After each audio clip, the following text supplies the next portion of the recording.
My name is Antonio Perlot. On behalf of ACEM, would like to welcome you, those in the room. Thanks for joining. And those online, so we have quite a big audience online following this event, which we are very happy to organize again here after last year's event on the general, I would say, overall Vision 2030 plus of the industry about sustainable mobility. This year, we are glad to engage with you in a discussion, an exchange about the vision of the industry for decarbonization. So a topic I think by now we are all very much familiar with. I think there's so much we can say about recent COP conferences, the file on cars and vans, which has been through the parliament. So these are all elements that are in the background of our discussion. Even though they do not really strictly impact the sector, we thought it was a good opportunity to engage with you in this discussion. To basically tell you what we've been developing over the last couple of years, this vision, 2030 plus, and in particular, the decarbonization angle. So I think in a nutshell, before I leave the floor to the President of ACEM to provide you with I would say, a welcome address, and then to Mr. Gluck for his keynote. Clearly, we're looking at this discussion on decarbonization as a challenge, clearly, on overall mobility and society, but also as opportunities to think in a different way about how people move and also how people are organizing mobility. And obviously, we do see our vehicles playing a role today and continuing playing a role in the future, and this is what we want to present to you today. So I would like, before I leave the floor to our president, simply mention that we will have the pleasure also of having Aled Walker from Deloitte moderating again our event as you did last year. So hopefully keeping us, I would say, focused and on the ball. No parallel made with the football club, obviously. But making sure that we are able to talk about all the aspects that we want to discuss today and engage also with you in the audience and also those at home. There will be a Q&A also for allowing further interaction. So without further ado, I'd like to leave the floor to Michele Colanino, our president of ACEM, to deliver the welcome speech. Thank you. Thank you, Antonio. So, ladies and gentlemen, welcome to our ACEM conference. This is the motorcycle industry vision for decarbonization.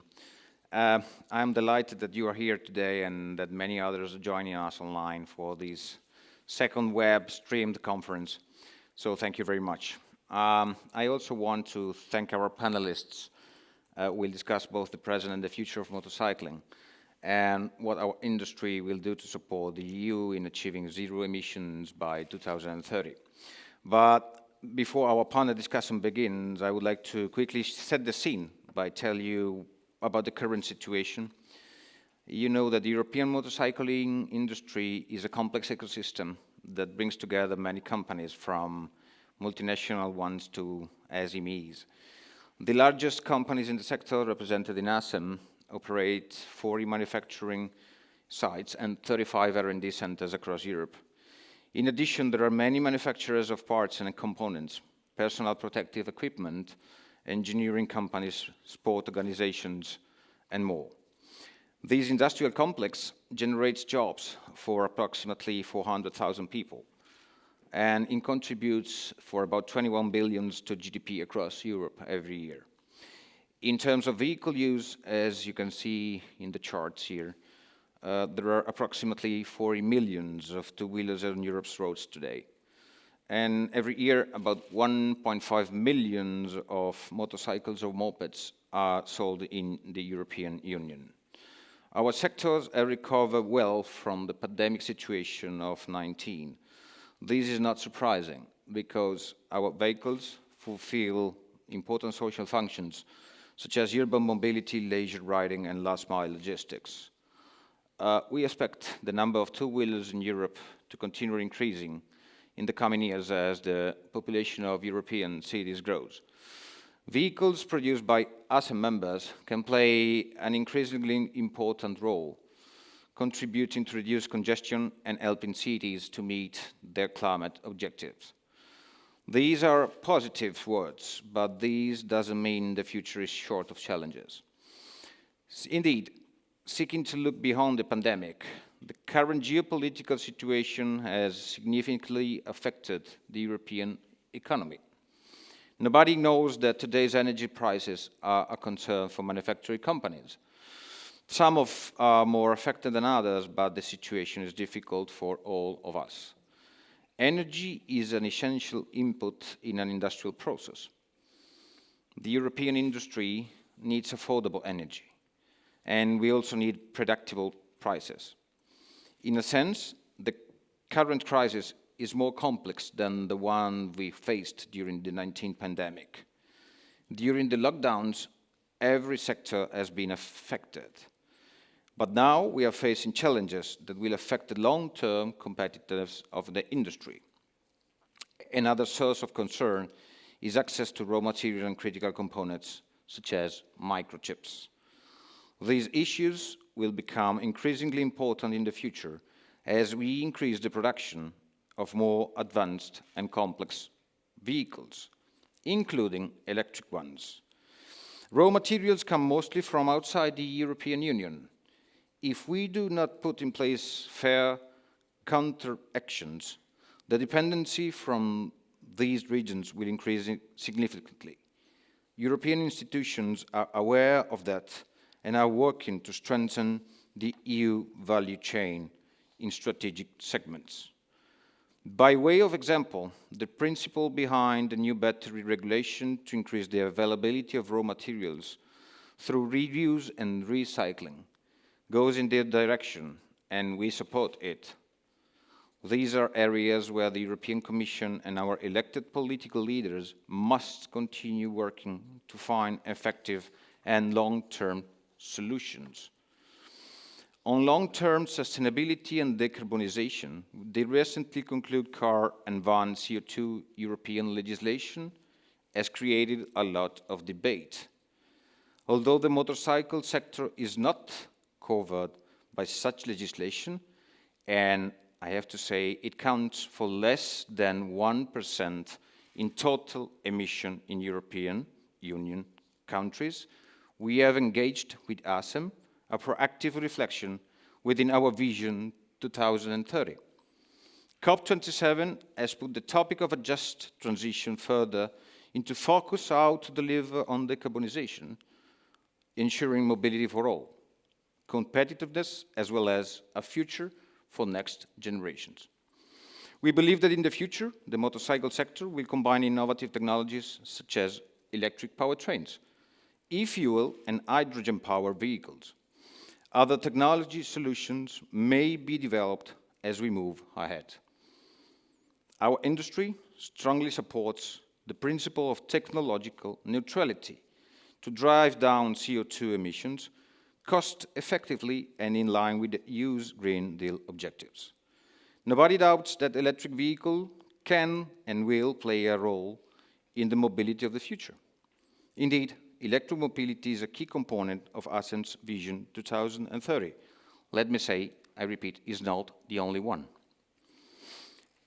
But it's also true that the current battery technology is not well suited for some specific segments. For example, leisure-oriented vehicles, which cover long distances. To solve this problem, we see advanced synthetic fuel being a great help. They are a perfect transition solution for vehicles for which electrification remains technically challenging, on top of the positive role they can play in decarbonising the existing vehicle fleet. Swappable batteries are another promising technology.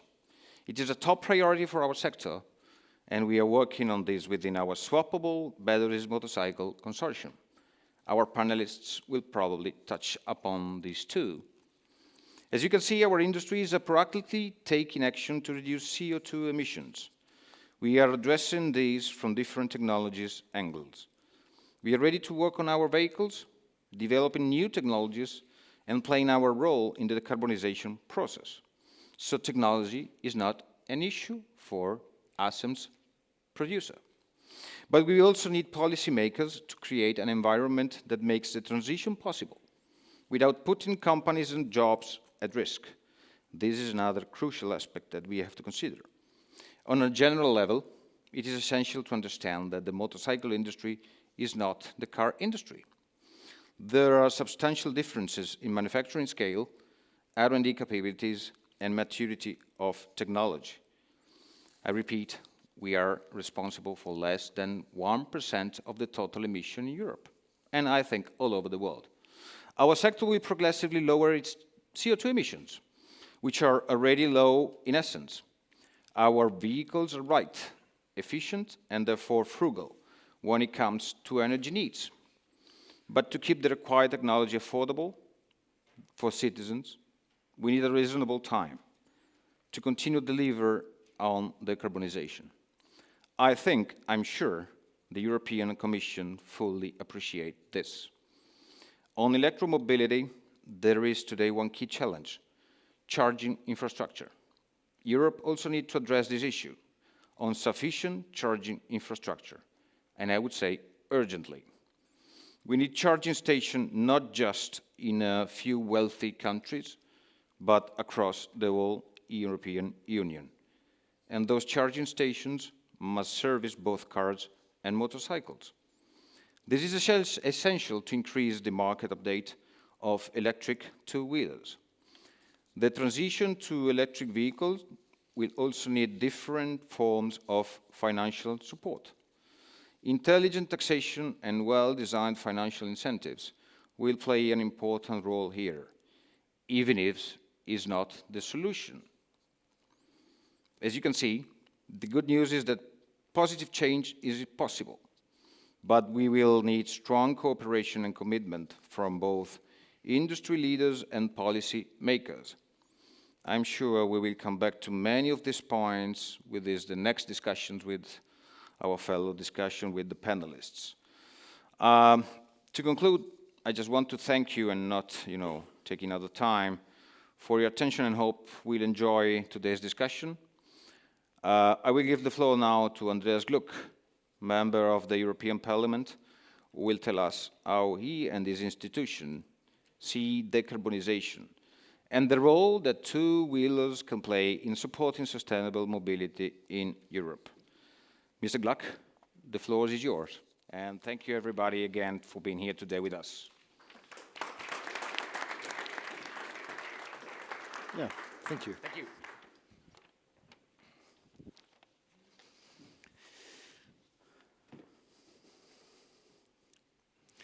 President Colanino, ladies and gentlemen, first I have to admit that I feel very comfortable here because this event here combines two of my favorite things. First of all, one of my favorite things is politics, of course. And another one of my favorite things is riding my motorcycle. And I do that already for years, so I feel very, very comfortable here. And thank you very much for the invitation.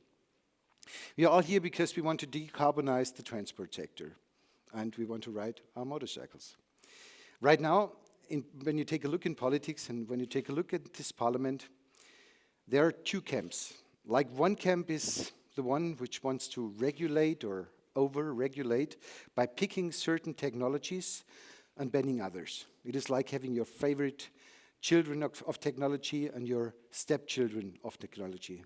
That politics defines the one is good, the other one isn't. And there is like this other camp which wants to create a framework to intensify the decarbonization of our economy. So you can already kind of hear that I'm on the side of technological neutrality. I belong to the second camp because I am convinced if you have technology or technological neutrality, then we don't only seek for the best solutions, but for the best and cheapest solutions. And this means, in general, not only transport sector. And this means that if we have the best and cheapest solutions, they can take place anywhere in the world. It will happen also in third countries. And I believe this is really good if you want to save the climate. It's a necessity. And it is also good for our jobs in the European Union. And after all, it is not politicians who can decide which is the best technology or not. Most of us are no scientists. We don't work in research and development departments. So I believe the best thing we can do is we can create a framework. And in this framework, It is your companies which can find the best solutions. And we have one of those tools. It is called ETS. We already have the European trading system for CO2 emissions. And we want to extend this to the transport sector. And then, of course, motorcycle sector is also part of the ETS. So it's still in the trialogue. We still don't know the outcome yet. We still don't know whether there's a difference between private vehicles and business vehicles. But I hope that it is possible to organize the transport sector also with the ETS, because it has proven itself that it is a tool which works. Because the alternative would be something I call a politic of bans. And I believe, after all, we don't want that. We don't want politics to decide this is good, this is bad. Unfortunately, the first camp seems to have the upper hand at the moment. So you can see it in the car sector and light-duty vehicles, that there is a ban on the combustion engine. And I still say today a combustion engine is neither good nor bad. It just depends on what you burn in it. This makes a huge, huge difference. And I still think it is a mistake we are about to make when it comes to banning the combustion engine, because it means new dependencies on third countries. Right now we are running from one dependency, the dependency on energy from Russia, into the next dependency, the dependency on resources coming from China or coming from Africa, but it is Chinese companies which control the resources. Fortunately, motorcycles do not have a CO2 emission limit imposed. In fact, they're only represented in a tiny part of the CO2 emissions of the transport sector. We already heard it, it's less than 1%. And they are part of the solution, replacing cars, especially in urban mobility. The motorcycle industry is taking big efforts to decarbonize already. Electrification might be an option for some bikes, but there's also a lot of research on e-fuels. And I believe, especially when it comes to the weight of a vehicle, for a motorcycle, this is very, very important, even more important than for cars. So there's like the difference with sprung mass, unsprung mass, rotating mass, whatever. So there's so many things on a motorcycle which are quite specific for motorcycles, and they don't play such a big role, for example, for cars. ACEM has a very good concept. I already heard very often, and I don't really know if you mentioned it before, right vehicle, right place, right energy carrier. I believe this could be a blueprint in general for the transition we face in the transport sector. This sums it up very, very well. One could say, why do you go for such a meeting today? Maybe this could be counterproductive, because there is nothing in the pipeline coming from the Commission. And let's not wake up this sleeping dog in the Commission. Yeah? One could say that, but I believe it is very good that we have this meeting here, because first of all, I am convinced we have to make clear motorcycles is not part of the problem, but part of the solution, first point. And second point, I see a huge innovative potential of how we can handle this transition. So I want to close with the words which really come by my heart. Motorcycles is not part of the problem, it is part of the solution. Thank you very much. I'm looking forward to the discussion. Thank you. Thank you.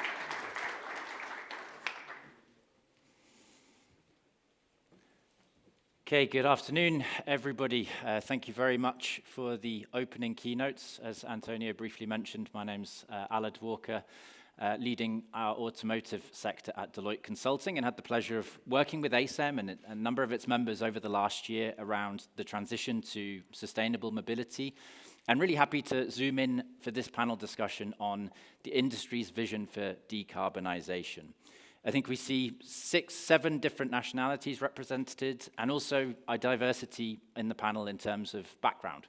We've got a mixture of business leaders, we've got a mixture of political, regulatory leaders, representatives from sector associations, and also those real technology leaders as well. And so during the course of the next hour or so, We'd like to try to get inputs from them on what role can power two-wheelers play in the transition to sustainable mobility, what is needed to decarbonize the industry, what is the role for some of the different technologies within that as well. We will also seek your input, so for those in the room after the first hour, invite you to raise your hands and ask your questions as well.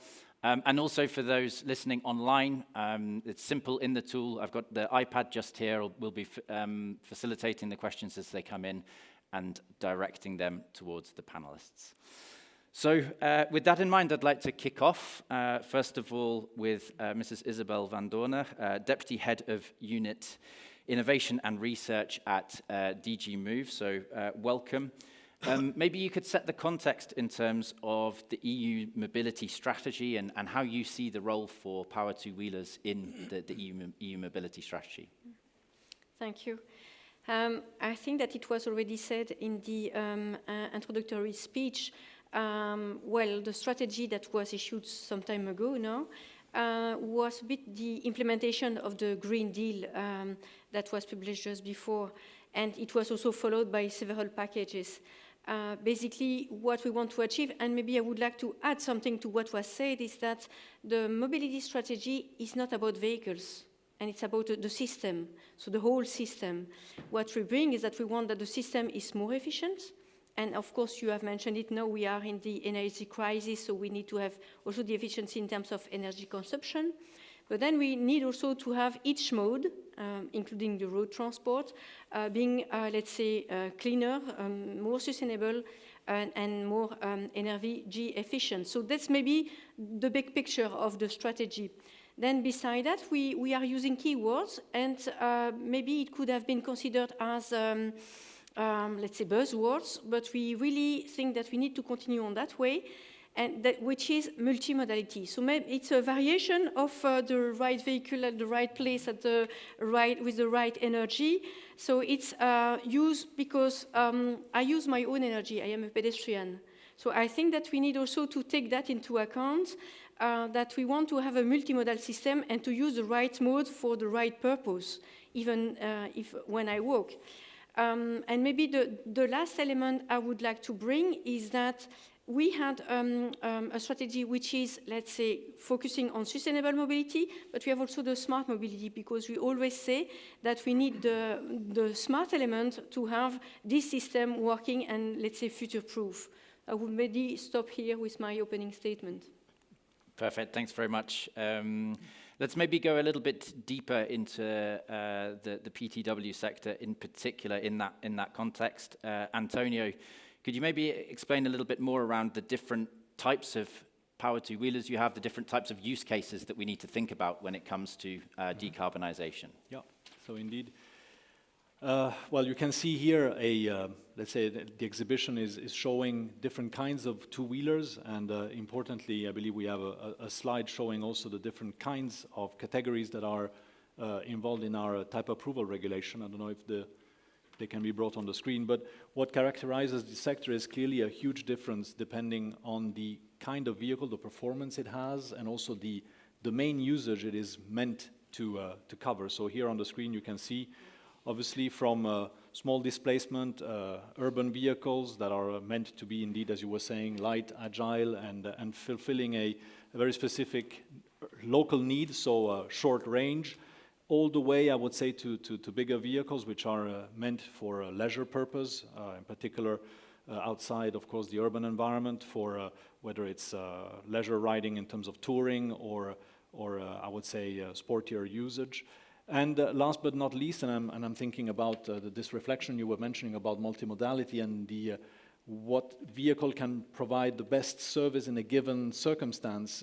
Clearly also vehicles that are aimed at basically ensuring small logistics and last mile delivery, where we do see, we believe, the institutions also see the same, and the cities, by the way, are also identifying this need to try and find perhaps more tailored solutions. So again, here's some examples on the slide of those vehicles. And one in the room here, which is showing what kind of potential is there. This is when it comes to the vehicles, and then of course about technology, without entering too much into the detail, because one of my colleagues will for sure be able to go into further detail. But depending on the characteristics of the vehicle, the usage it's meant to cover, and also the dynamics of the vehicle, obviously there will be some choices that will be more interesting than others when it comes to the propulsion technologies, and therefore the decarbonization process will be different. And this is what we are precisely aiming for, as was mentioned by Michele. Trying to secure this diversity is there, not just for the sake of it, if you like, but actually to solve dilemmas that are linked with the packaging of a vehicle and making sure it remains dynamic, affordable for the consumer, and therefore beneficial to society. Thanks, Antonio. And maybe now a good time indeed to go a bit deeper onto the technology specifically with Mr. Helfried Söger, Managing Director and Chief Technology Officer for Powertrains at KTM. Could you maybe give your overview in terms of the different technologies available, how you see that supporting in terms of decarbonisation? For sure, yeah. I think the electrification will play a specific role in the future, but we are very technology open, as said in the entrance speak, because from my point of view, there are a couple of technical challenges to overcome, especially when we talk electric vehicles. And we've heard also the slogan, the right place, the right vehicle, and the right energy carrier. And in the past, we talked about gasoline only, and so the right energy carrier for electrification is now the battery, and with a lot of constraints. And we've heard a lot of improving power densities coming up and price decreases. This is not coming through up to now with the existing lithium-ion technologies. Maybe it's going to be a game changer with the solid oxide ones, but the entire industry is focused currently to the lithium-ion batteries. So when we start with the development of a new electric vehicle, we start, of course, with the energy carrier, and the battery is the heart of such a vehicle.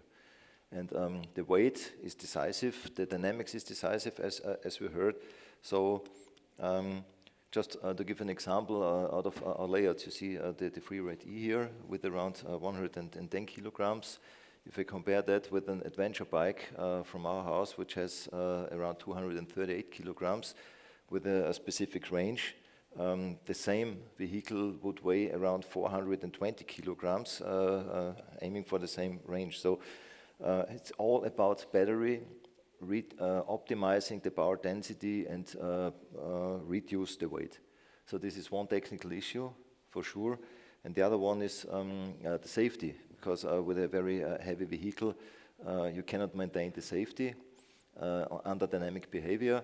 And last but not least, it's the safety of the battery as such. So it's compared to the car open space, you need to take into account crash, thermal runaways, prevent fires and so on. So it's also a very cost-sensitive solution there. So we believe that the right place for a volume manufacturer for an electric vehicle is the urban mobility, and everything which is going into adventure, which is going into long range, it's not really sensible for our house, at least, to put the full bet on the electrification. We even more think that e-fuels, which we've proven here on the right-hand side, you see in 890 Duke, and we've done big investigations here utilizing synthetic fuels, and without any changes, it's validated to do so. So that's the route forward. And I've seen a couple of hybrids occurring at the market side. I think hybrids on the long run could also play a role here as a combination between a small electrification and a traditional ICE powered with synthetic fuels, for instance, but being then really locally CO2 neutral. Thanks very much, and I'd like to invite to the floor as well now Eric Mark Hoytemer, Director General for Vehicles at Evera, the European Association for Electric Mobility. What's your view on electric mobility for PTWs? Yeah, of course, coming from the electromobility field, and then before that I was working in the automotive industry, in the combustion engine industry at ACEA. And now I made a switch, and I think it's really important that we look at the future, we look towards a future which is zero emission. And then we of course can talk about carbon neutrality, but the vision that I have as a person that really likes motorcycles, as a young guy of 16 years old, I had a Yamaha, which I took apart and put back together again. And unfortunately, it was not going faster, it was only making more noise, which at that point in time I liked. But now we see the transition, and I have a Vespa now at home near Amsterdam, and I use this Vespa day to day in my daily commute. But when I now see the Vespa going electric, and I look at the alternatives, and I don't know how many people have driven an electric motorbike, but if you drive an electric motorbike, it is really great. It is really nice. It is silent, but it's so fast. It's so efficient. It is really nice to drive. So from the perspective of electromobility and our association, I think it's a great solution. From the perspective of zero emission, Fit for 55, the Green Deal, it's a great solution. I think motorbikes and motorcycles are perfectly fit to fit an electric engine. Also because of the low noise and of course the air quality directive that will come and will, just like in other sectors, will look at every emission, and noise and air quality are very important for the future of my children and my grandchildren, of your children and grandchildren. I think it's very important that electromobility not only is at the core of the thinking of the automotive industry, like we see now, but it's also at the core of the motorcycle industry. And last but not least, it is really fun to drive. Please try it. I think there are some excellent examples. It can go fast. If I look at the Ducati, it will be very fast.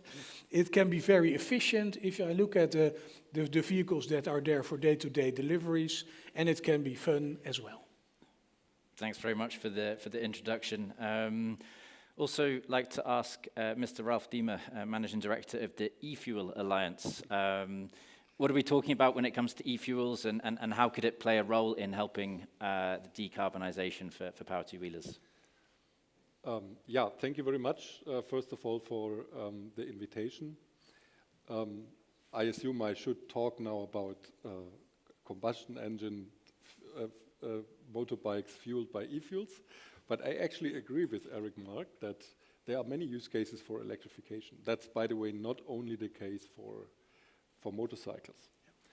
But on the other hand, what I think is also key, and what we have to recognize, is we are coming maybe into a time where this one-fits-all solution, which we had in the past with the combustion engine, used for every use case, comes to an end. Possibly we will have several technologies in the transport sector as a whole for different use cases, simply because there are use cases where a battery is not possible. You mentioned one. You could talk about heavy goods, long-haul trucks, about planes and ships, for example. For that we need e-fuels. Now, the E-Fuel Alliance is a very young organization. We were founded in 2020. We have 185 members now. We are proud to say that one of our members is ACEM. One of the interesting contributions of the motorcycle sector would be actually, is it possible to decarbonize without being regulated? Because we have these heavy debates in the car sector about regulations. Maybe it's not necessarily the case that we need hard and heavy regulations. You see electric motorbikes without any regulation here, which I find very interesting. Now, e-fuels are synthetic fuels produced mainly from renewable energy, out of hydrogen. You need water and electricity. With electrolysers, you produce hydrogen. Out of this hydrogen, you need another CO2 source, and you could do gasoline, kerosene, diesel. You could do ammonium, methanol, and whatever else. So basically, you can produce everything synthetically based on renewable energies, what you do nowadays with oil-based fossil fuels. Our big problem is we talk a lot about e-fuels. Technology-wise, it's not rocket science, so the technology is there. We need to ramp up industrialized production. We are a little bit in the situation the car industry was 12 years ago. I was working for the car industry as well when it comes to electrification. I remember very well the debates amongst the manufacturers when Elon Musk came around the corner with the first electric cars. We had actually one German manufacturer who had on a very early stage electric cars, that was BMW. But in general, the mood was, there is no business case for that. Where should the battery cells come from? Do we have the raw materials, and so on and so forth? The regulator simply didn't care, made the CO2 regulation more stronger and stronger, and now we ended up with a regulation which is de facto banning the combustion engine. And the only way for manufacturers to fulfill this regulation is actually by electrification. Now, the mistake we make here, I think, is we talk very much about technology to run a car or a motorcycle or a truck. We should talk much more about the energy. Because an electric car is not climate neutral as long as it is run by coal energy, for example. And this is very often the case, for example, in Europe, especially in the country where I come from, in Germany. On the other hand, a combustion engine car could be climate neutral if we would have the e-fuels available. And now we are in this stage where we have to ramp up these fuels, where we have to ramp up hydrogen production in Europe, but also on a global scale. And this is possible when we would have the right regulatory framework in place, which we do not have right now. Discussions about Renewable Energy Directive, energy taxation, and so on and so forth are on the way. I assume we come into that a little bit later, a little bit more into detail. Thanks very much. And then final speaker, last but not least, Dr. Bernhard Gintros, coordinator of the Swappable Batteries Motorcycle Consortium. Same question in a way to you. What is the Swappable Batteries Consortium trying to achieve, and how could it play a role in decarbonising for power two-wheelers? Yeah, thank you for the question.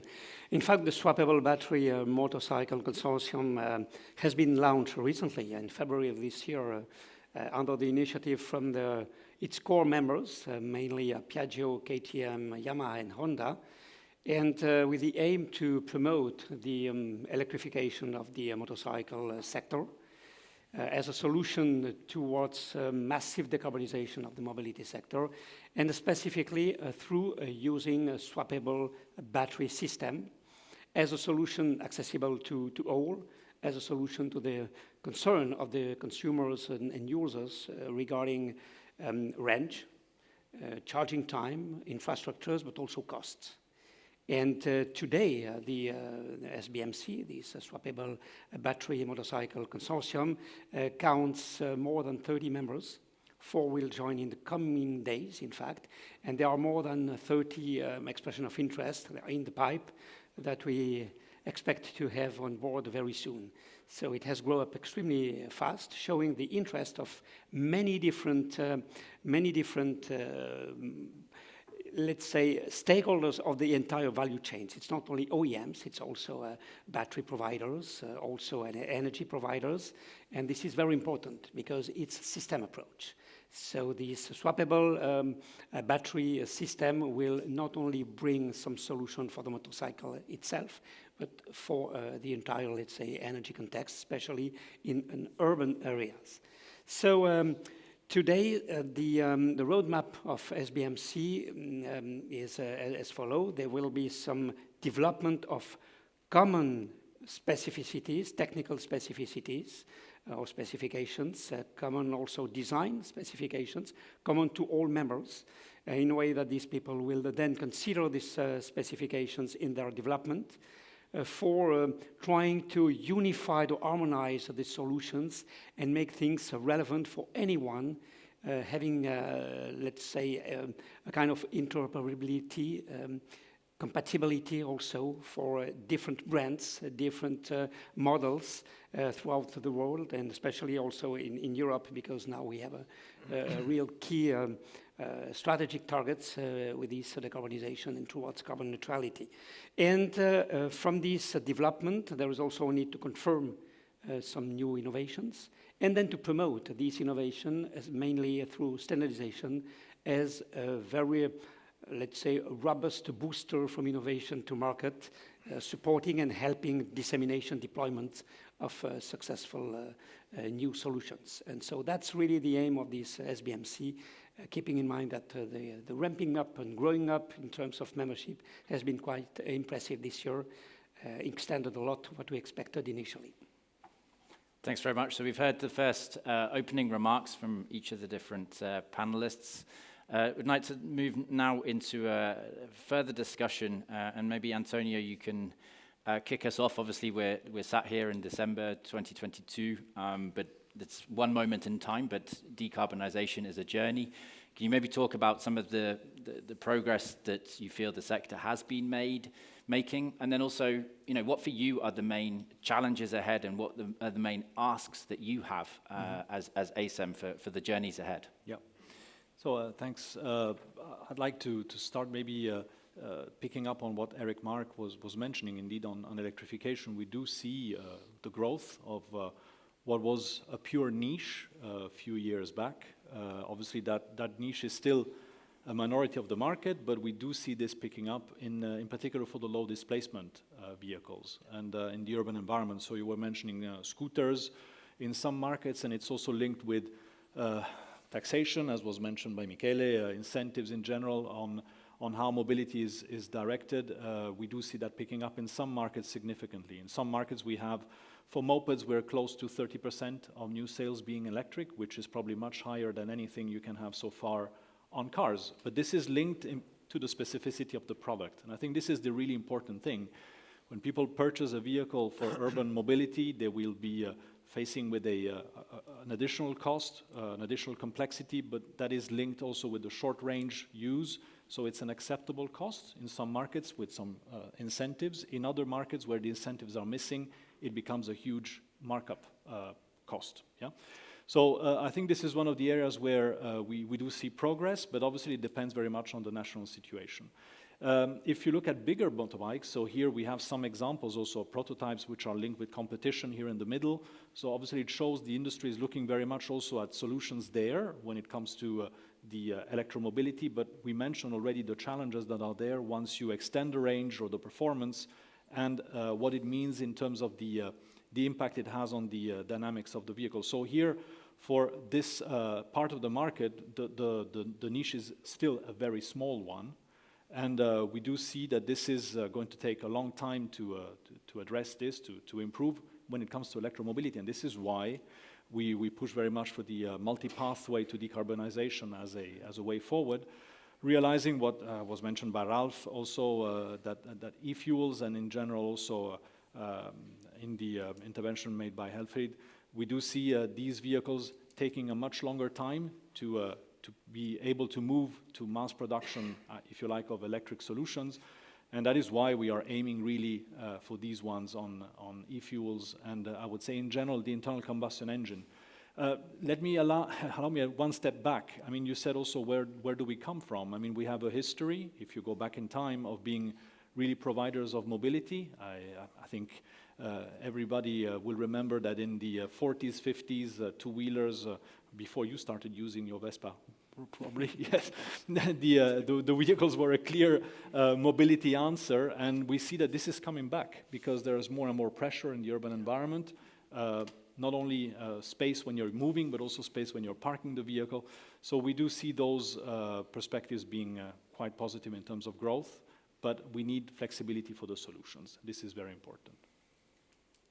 I'd like to dive a bit deeper into some of the business challenges and also technology challenges, perhaps with the colleagues here from Piaggio and KTM. Michele, you've got a range at Piaggio of electric and hybrid models. What were some of the challenges that you faced when entering this space as a business leader? Well, you know, I think we didn't have any challenge, because the electro technology is nothing new. You have to rebuild the whole vehicle just to use a battery. And the battery cost is the problem. And the autonomy of the vehicle is the problem. So the R&D department hasn't done a great job in my company. They just copied a dishwasher machine and re-engineered the vehicle. But once again, the customer told us, which is autonomy. And I said, okay, this is the Vespa, so why do you care about autonomy? You care about design, history, joy, riding with your girlfriend or boyfriend and have a nice kiss at the bar. I said, 20 kilometers. He says, okay, I don't want. I go by feet. It's healthier. It's more intelligent. And I said, I agree with you. And that's why I think, even if the sector doesn't need any legislation, because I repeat, we counter for 0.8 of the problem. So there's much more, that is 99%, that is a bigger problem than scooters or bikes. I think if in the future we will be obliged somehow to go into just one technology, you choose, I don't care, electric, hydrogen, but just one. First of all, we kill the fantasy of entrepreneurs. They like to fight each other and conquer the market with design, intelligent vehicles, software, whatever it is. You don't need young generation working with you because you don't have to invent nothing. You just buy batteries and you put on a vehicle. So why do you need people to, think 24 hours a day about new products? Everything will be the same. Nobody will enjoy nothing. And perhaps the sector will die. So I'm not worried about technology. Technology is our main job every day, and we enjoy working on new technologies every day. As Piaggio Group, we founded in 2015 a company in Boston working with MIT and Harvard and architects and philosophists and anthropologists to fulfill the needs of the future of mobility. We created a robot that follow you in intelligent way, that carry things. So it's not a problem, the technology. It's our job. It's our life. But if you tell me this is the technology you have to use, it's a boring company. And the world will be worse than today. Yeah, we will have perhaps low polluting, because remember that electric vehicles are not zero polluting. Yeah, not polluting here, but it's perhaps polluting in India and killing people using carbon, producing batteries and electricity. So the cycle is not zero polluting. I don't know about e-fuels, we are studying, but I don't think they will be zero polluting. Hydrogen will not be zero polluting, so somehow the pollution problem will remain on the planet, reducing it. And that's good. And I think we have to. We are entrepreneurs. We have to work for a better world, as we do, and somehow, sustain the company making money. But I repeat, don't kill the fantasy of people with just one decision on one technology. Because this is the worst idea one person can have in his mind or her mind. So neutral technology is the real competition where we have to fight every day, quote in it, to enjoy. And if we need to reduce carbon prints, I agree, we will do. We can do, no problem. And I agree with Mrs. Van Doorn, it's a system, it's not just a vehicle. I see many diesel buses for, public transportation. Why do majors don't substitute their public transportation immediately? It's the taxpayers giving them the money to sustain mobility, public transportation, so please do it.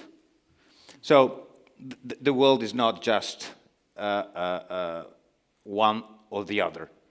So let us work on whatever we think is good with a good target to reduce the carbon print in the world. I repeat, it's not a 0.5 problem or 0.8. It depends on the year, But without any legislation, you can see many, many ideas around the corner here. So I'm not worried about technology. I'm worried about someone that tells me what I have to do. It's like when I say my children, you have to do this, they do exactly the opposite. And I like them doing the opposite because they have to grow with their mind free from someone deciding for her or for him. And that's what I do with my children. So please, let us do the same as entrepreneurs. Very good. Compelling vision. I'm sure you'll all agree. This is not, this is not perhaps R&D vision, but this is my vision. Maybe to complement that, and then we'd love to get some responses from some of the other panelists. On the KTM side, you were one of the first historic European OEMs to also launch electric with maybe a different product range, different types of use cases as well. Can you maybe talk around your technology kind of vision and some of the challenges that you see as well?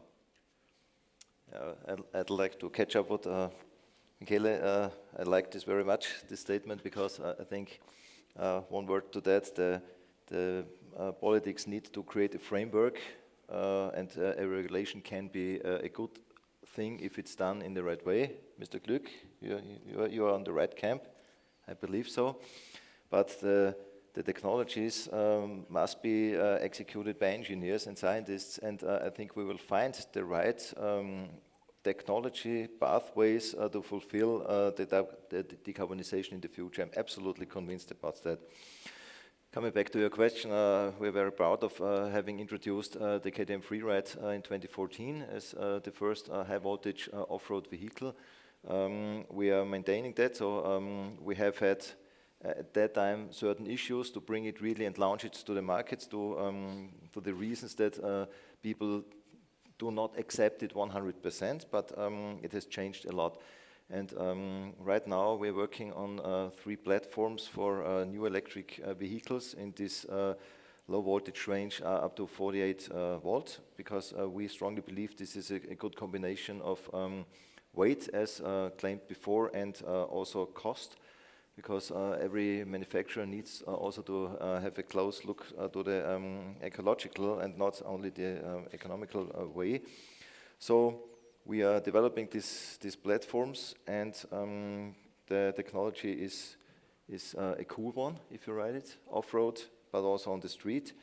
And yeah, as I said before, we see e-fuels as real alternative in addition, and we will give that a try also on the MotoGP with synthetic fuel. So by 2024 we will fire the MotoGP engines with a blend of regular gasoline and synthetic fuels, and by 2027 it's planned to have entire synthetic fuels here on board. And also utilizing the benefits of these synthetic fuels in terms of improved efficiency and even further reduced particulate emissions, for instance, or hydrocarbons and so on. Very good. Maybe on to Mr. Gluck. You've heard there some of the different industry perspectives. You mentioned it a little bit in your introduction, but having heard a bit more the stories, let's say, what are your thoughts on the industry's decarbonisation vision? Do you think that the EU really does need to or will choose a technology, and yeah, how do you see that? So in the beginning, I would like to say, I would like to prevent a misunderstanding. First of all, I believe that battery electric mobility can be a huge advantage in certain fields. There is advantages and disadvantages. One advantage is, for example, take my house, I have a solar system on the roof. So it is very good if I can just charge my motorcycle coming from my solar power from my roof. It's cheaper. Huh? So also the fun of a battery electric bike is huge fun, because you have power, you have high elasticity, you can just pull the throttle and you can just go straight forward. So this is one of the huge advantages, but it has disadvantages at the same time. So for example, the weight, we were talking about that, we were talking about resources. And so I just believe it is wrong to say one is good, the other one is bad. So what we need is, we need some competition in between the different technologies, because it makes every single, this is what you were telling about, by the way, my children would love you, and they would love this approach. But this was actually, Michele, what you said before. We need to have fantasy, and we need to have some like good competitions in between the technologies. And what we have to ensure as politics is, We don't know what the best technology is. Hey, listen, I mean, I'm a surgeon, I'm a medical doctor. I don't pretty much know nothing about e-fuels or battery electric vehicles or whatever. I'm not a specialist in this. I'm a politician. And I believe it is our responsibility in politics to go for a framework which is fair. We need a level playing field. And I just believe that if we just compare battery electric mobility with internal combustion engines, it's a little bit like comparing apples and pears. Because on one hand, it was mentioned before, a battery electric vehicle, it can be that it's not CO2 neutral on one hand, because you burn coal for electricity at the moment, like really a lot in Germany. And on the other hand, with the synfuel, you actually can go for the 100% CO2 reduction if you make sure that you only use green electricity for the production of the hydrogen and for the synfuel. So we need to seek for a level playing field there. And what's so important is, and this is what I don't like in this regulation we have for cars, we only have this tailpipe approach. We just measure at the tailpipe, and we're so happy that a battery electric car doesn't have a tailpipe.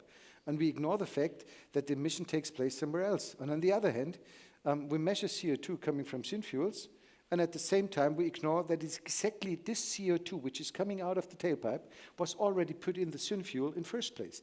So in total, we are really neutral. And so after all, I believe we should go for this whole variety of different technologies. And as I said before, let's not talk about the motorcycle sector. We're talking about less than 1% CO2 emission. Like take the low-hanging fruit, which is somewhere else. First point. Second point, I believe it's your sector which already proved that you are highly innovative without regulation. Without regulation? Maybe not. We have ETS. Let's not forget about this. This will hopefully also be valid for motorcycles. And third of all, as I said before, we have to work on a framework and not, as politicians, we have to work on a framework and not on specific technologies. This is, after all, your job. Very good. Any immediate reactions from the other panelists?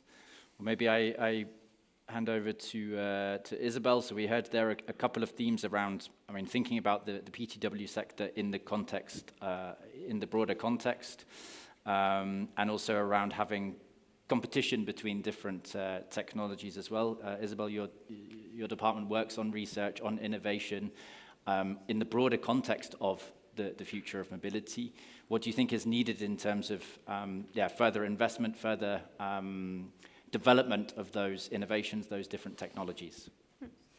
So basically what we have done, I have to admit that I have no answer. Maybe I should say it first. So what we have done, what we are currently doing, is that first, we do not treat transport in isolation, because for RNI, we are organized is what we call a cluster, where we have put together climate, energy, and transport. So already, again, I was talking about the system approach within the transport, but then we have an integrated approach for RNI development. Then what we have also done is that we have, for transport, we have given a lot of money, EU money, in partnership and joint undertakings to address the different programs. So we are trying to support the technological innovation, or not only technological innovation, because we believe in all innovation, also in social innovation. So we are funding, for example, the partnership 2on20, where we want to have, let's say, clean vehicles. We are funding clean aviation. We are funding the clean hydrogen joint undertaking. So what we want to achieve, of course, our motto, our goal is the Green Deal. The Bible is a Green Deal. So now we have put the investment we have, and we do not have a lot. We all know it. We have very little from EU funds. So we want to plant the seeds in all these partnerships, because we believe that it is a question of partnerships. And I think that your initiative is also a way to show that we should do it together. So in several fora, I hear the word co-petition. where you have to cooperate when it is needed, and you compete where you can compete. And that's, I think, where we want to invest. So no clear, let's say, I would not say that we are imposing, because we are drafting the work program. We are drafting it ourselves for some part, and we ask the partnerships and the joint undertaking to draft it. So we let the experts say what we have to do to achieve. So maybe we are contributing to this framework that we are talking about today. Eric Mark, you want? Yeah, first reaction to what was said earlier, and I like what the DG Move is saying, and looking at the European perspective. I think we should be careful making the same mistake that the automotive industry was making about 10 years ago, and only talking about exemption and why it's not possible. Tesla proved, without regulation, it was possible to make an electric car, and now the majority of cars electric cars were coming from the US instead of Europe. Let's not make the same mistake here in Europe again. Let's make sure that European bikes and the European motorcycle industry in Europe is thriving and can go forward. And it is 80% of the bikes and already 30% of the mopeds that are electric. And let's make sure that we take the opportunity and make sure that we have a thriving European motorcycle industry, allowing for those nice electric motorbikes. And it is better for the environment, and there will of course be cities banning combustion engines, also for motorbikes. And we saw that happening already in China, where now the majority or all motorbikes or motorcycles are already electric. And I think we will see the similar things happening in Europe, because people need clean cities, people need clean air to breathe. And that's why I think if we self-regulate a little bit, if we make it happen ourselves in the motorcycle industry, I think we have a big opportunity to not be pushed into a certain direction and to stay technology neutral, but to already give the solutions to the people who want to use them. And there are many already using them without regulation. And we saw the same again in the automotive industry. People like to use those new alternatives, which are more modern, more flexible, lower in maintenance, better to drive, lower in noise, easier to drive, and of course have no emissions. And emissions that were discussed from battery production, one thing is clear, that if you burn something in an engine, it will disappear forever. If you have a battery, you can regenerate the battery, repurpose the battery. So batteries, we have them in our mobile phones. You see the technology change and evolvement. Batteries will stay and will improve. And if we have a sodium battery, lithium battery soon, then also the weight issue is probably gone. And then every motorcycle can be more efficient based on driving on electricity. Maybe a first comment from Ralph and then over to Andreas. No. If this is true and the electric technology is the perpetuum mobile of the future mobility, then I wonder why we need regulation where we ban other technologies. Because if this is the case, what you say, then the market will decide anyway. I have my doubts there, but that's another story. What we do not have, and I fear in terms of hydrogen and synthetic fuels, we do make the same mistake. But this time not by an industry, but by the regulator. Because first of all, we do not have a level playing field in place. Simply because nobody regulates the value chains, but only the tailpipe. And of course, on the tailpipe, I had these discussions with Franz Timmermans, and he always said, well, guys, with your e-fuels, show me how you create a zero-emission car. And then I said, well, I made the calculation with CO2, but then he said, but you have the other emissions, which is true, but that was not the question to be answered by a CO2 regulation, which we discussed in that matter. So clearly, a combustion engine car can be, or motorbike can be run CO2 neutral if you have the right fuels in place. Now, on the other hand, as I said in the beginning, our problem now is that we have a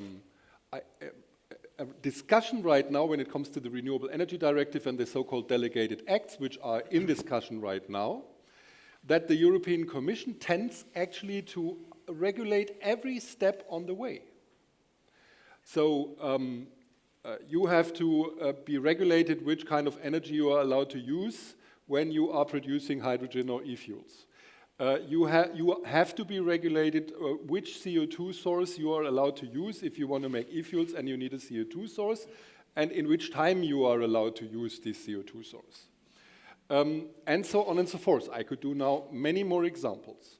The problem here is, if we go this path further down the road, there will be not many investments in e-fuel and hydrogen production in Europe, but in other parts of the world. Because what we see right now, the Inflation Reduction Act in the United States, with a completely different approach. They just tell you, produce green hydrogen in the United States of America. You can even take your German electrolyzers if you want, so no protectionism here. And then you get $3 per kilo green hydrogen tax incentive guaranteed for 10 years. That's a huge game changer. So talk to electrolyzer producers right now. They will tell you everything what they can produce will go to the United States anytime soon. The good thing about this story is we will see a mass production of e-fuels soon, starting, I would presume, in 3 years, but not in Europe.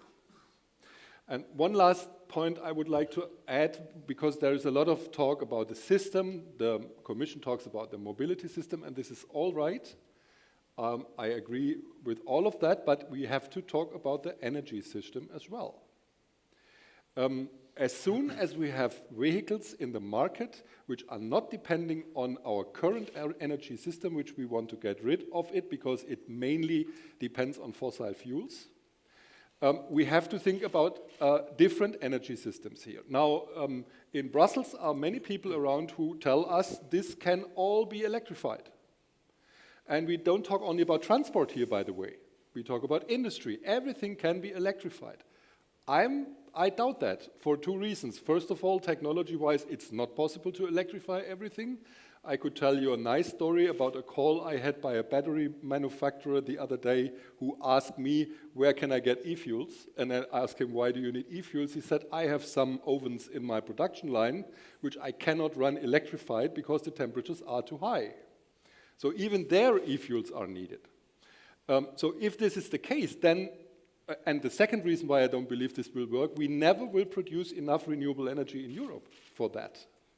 We are a continent who is importing energy, and anybody who believes that we will energy autark in a future based on renewable energy has no idea what he's doing to the wealth and the economy of this continent.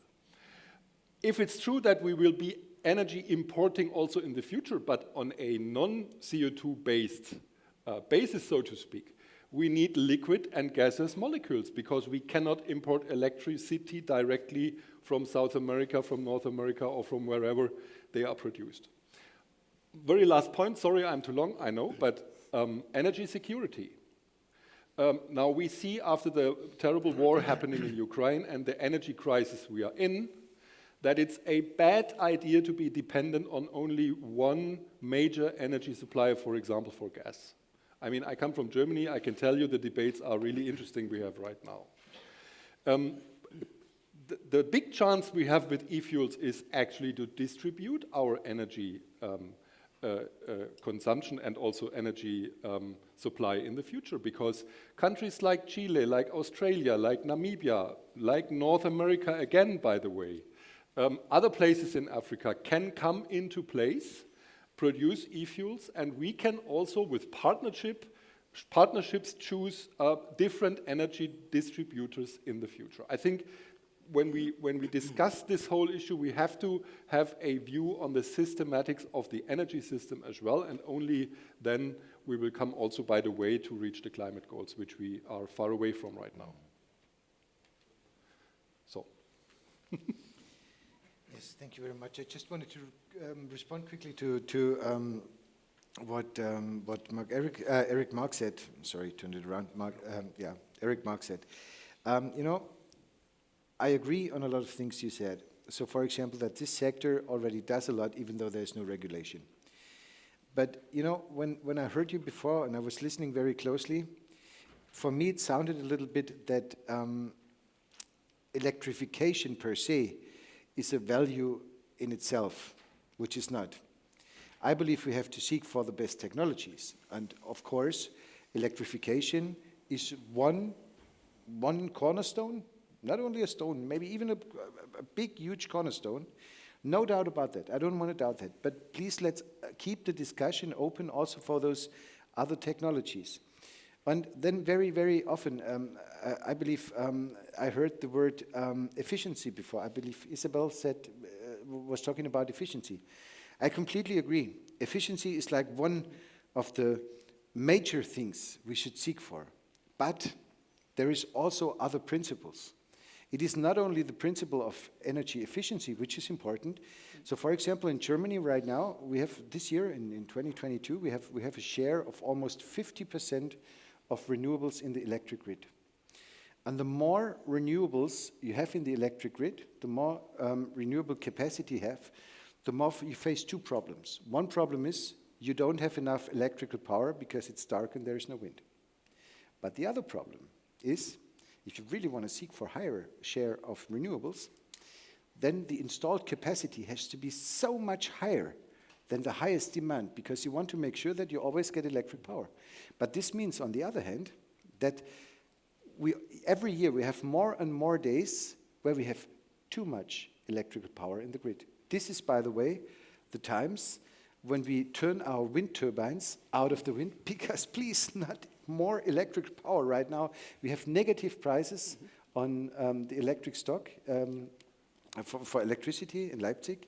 And this is when we sell our electrical, the electric power from Germany to Austria, for example, because you guys have the possibility to store it, we don't.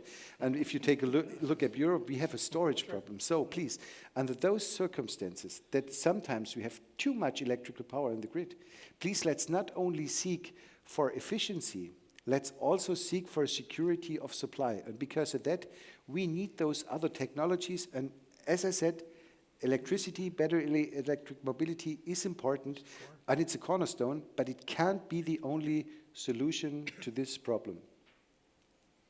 Antonio, you wanted to add something as well? Yeah, it was on another topic, but that's okay, because I think I can reconnect to this one. I think, Eric Mark, you were mentioning the importance of research. You were also highlighting, Isabel, this issue.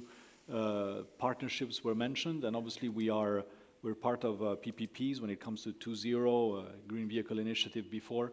And we seek to really put on the map what the L category can bring in terms of contribution. And we try to identify what are the needs when it comes to improvements in the technology that would make it cheaper, more affordable, therefore more within the reach of the market. So this is something that we do, for instance, on electromobility with some of the foreseen calls within 2.0. And we're making sure that we can, with that, not only improve what the contribution would be on the passenger mobility side, but also on the small logistics, which we think is an untapped potential, largely when it comes to our vehicles and smaller ones. So that's one area. I was hoping that maybe Helfried could give us a bit more details about your project with the Duke and what you're doing also on the e-fuel side. The reason being that by doing this, we are actually showing that we're not leaving any of these paths unexplored. We are working on this. And the partnership aspect is quite important when it comes to the urban mobility part, because whilst we have part of the answer, we really rely on establishing good cooperations with the cities, making sure that they have two-wheelers in mind, also when they design their own mobility systems, which is, I would say, unfortunately not always the case. So there's always this picture of private transportation, cars is something they're trying to limit in a way, encouraging public transport, as we said, micro-mobility and cycling. But here vehicles in the room show there's a lot of potential today, even with, I would say, today's technology. And if you project that forward, whether it's e-fuels or whether it's electric, there's a lot of potential for making good use of space that is very limited in the city and providing a service. So this is a general point. Maybe, Helfried, you could give us a bit more details about the... Yeah, sure. Yeah? I mean, one additional point to what was said.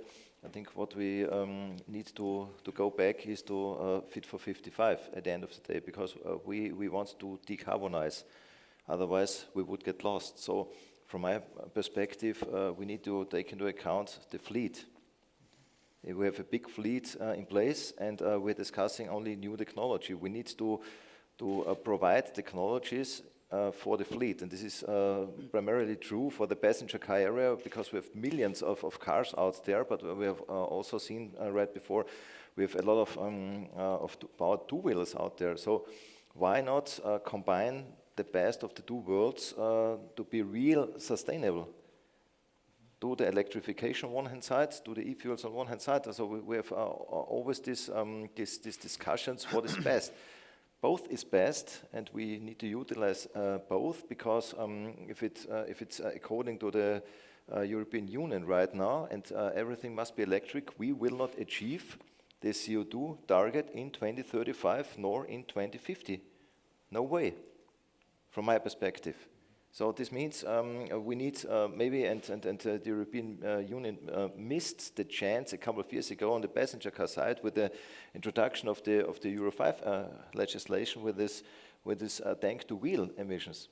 I think we need to come along on the politician side with a life cycle assessment of the entire CO2 path, and then the vehicle is playing a certain role on it, yes, of course, but it's still true for the battery electric cars in the entire ecosystem. So I think we are prepared as manufacturers to compete with this CO2 cradle-to-grave approach, and then the best technology will survive. So I think this is the reason why we strongly believe in this technology openness, and only what you have pointed out, of course, we rely on our combustion-powered engines, because they are high-performance bikes, and they cannot be substituted on a large scale with pure battery electric vehicles, because the infrastructure is not there. It's a pleasure application what we are selling, not only us, all the examples you see here.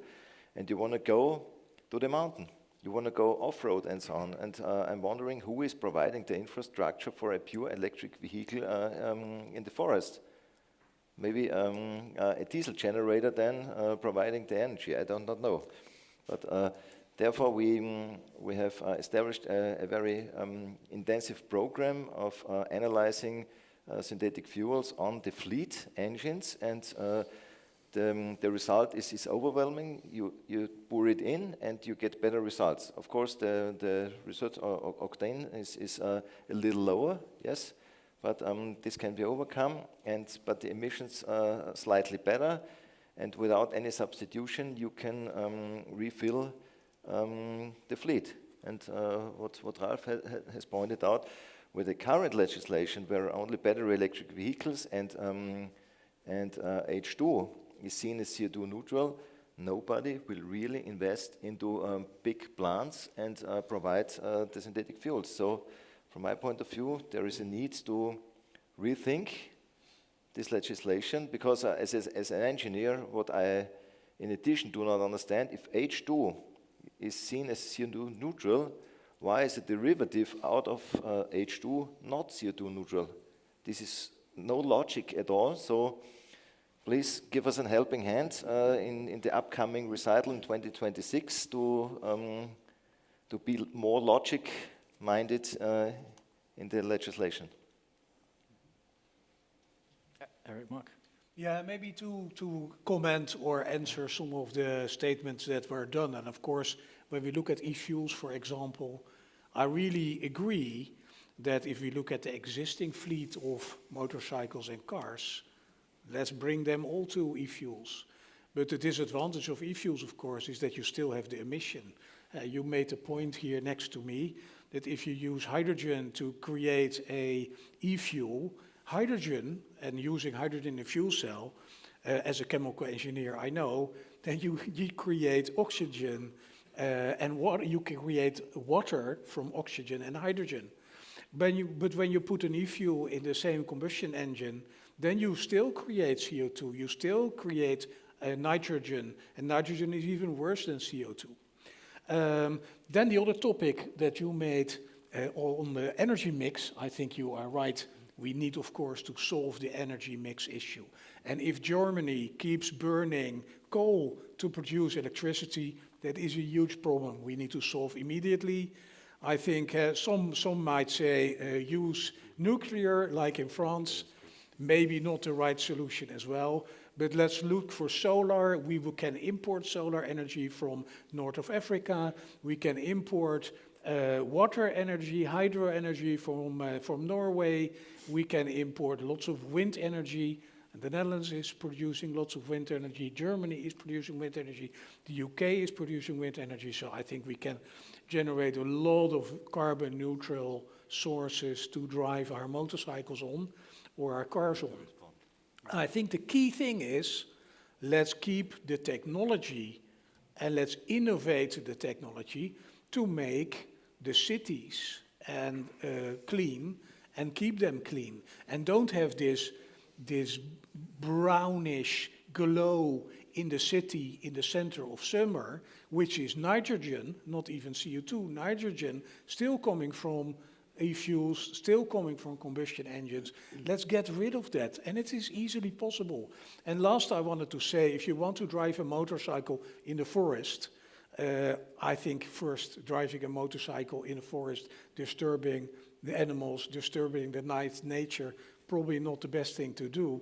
But if you want to drive your motorcycle in the forest, I think you better have an electric motorcycle, which is quiet and no emission, than having a combustion engine motorcycle. I just want to make the point. That's what I wanted to say. We have one. And you have one, yes, I know. I heard some, or saw, let's say, some contradictions to what you were saying, Eric, Mark, maybe over towards the end, first of all? Yes. Maybe just to react on this. I heard a few, let's say, keywords there that were initially cost, range, weight, resources, storage, also environmental impact, etc. And this is really multi-sectorial approach we need to have for the different solutions we would like to provide. And to me, that's also where the legislation, and I'm back to it, is our legislation brings coherence in what we try to develop. Having said that, that's exactly the driver we are also using in this swappable battery motorcycle, let's say, consortium, where we try with these type of approaches to solve some issues regarding the range, as President Colanino said before, because we have this capacity to provide to swap empty batteries to full charge batteries within 1 minute, so which is something very short. But we can also bring or solve these issues about weight, because instead of having additional batteries, we have a smaller number, so weight will be lower. About resources, and that's something very important. Resource efficiency is also one of the key issues that drives many of the European, especially European regulations and pieces of regulations. Again, if you have the capacity to gather all the batteries on a charging station, that's where you can have some systematic check about the state of health of the batteries. That's where you can identify and anticipate where the batteries will be close to, let's say, this end of life for mobility applications, and could have to be reused for other applications. Could be stationary, could be on emergency activities and things like that. But also where you can decide when it's time to go to the end of life, to dismantle and recycle batteries, having all batteries at the same time. And this is a very important issue also for the urban developments, where cities have some responsibility in that sense. And we can provide that. The next point is about what I heard about this stability of the energy systems with the S, okay?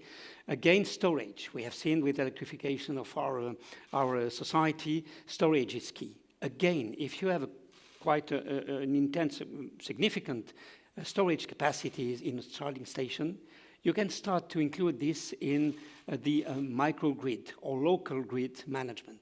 And this is something very important.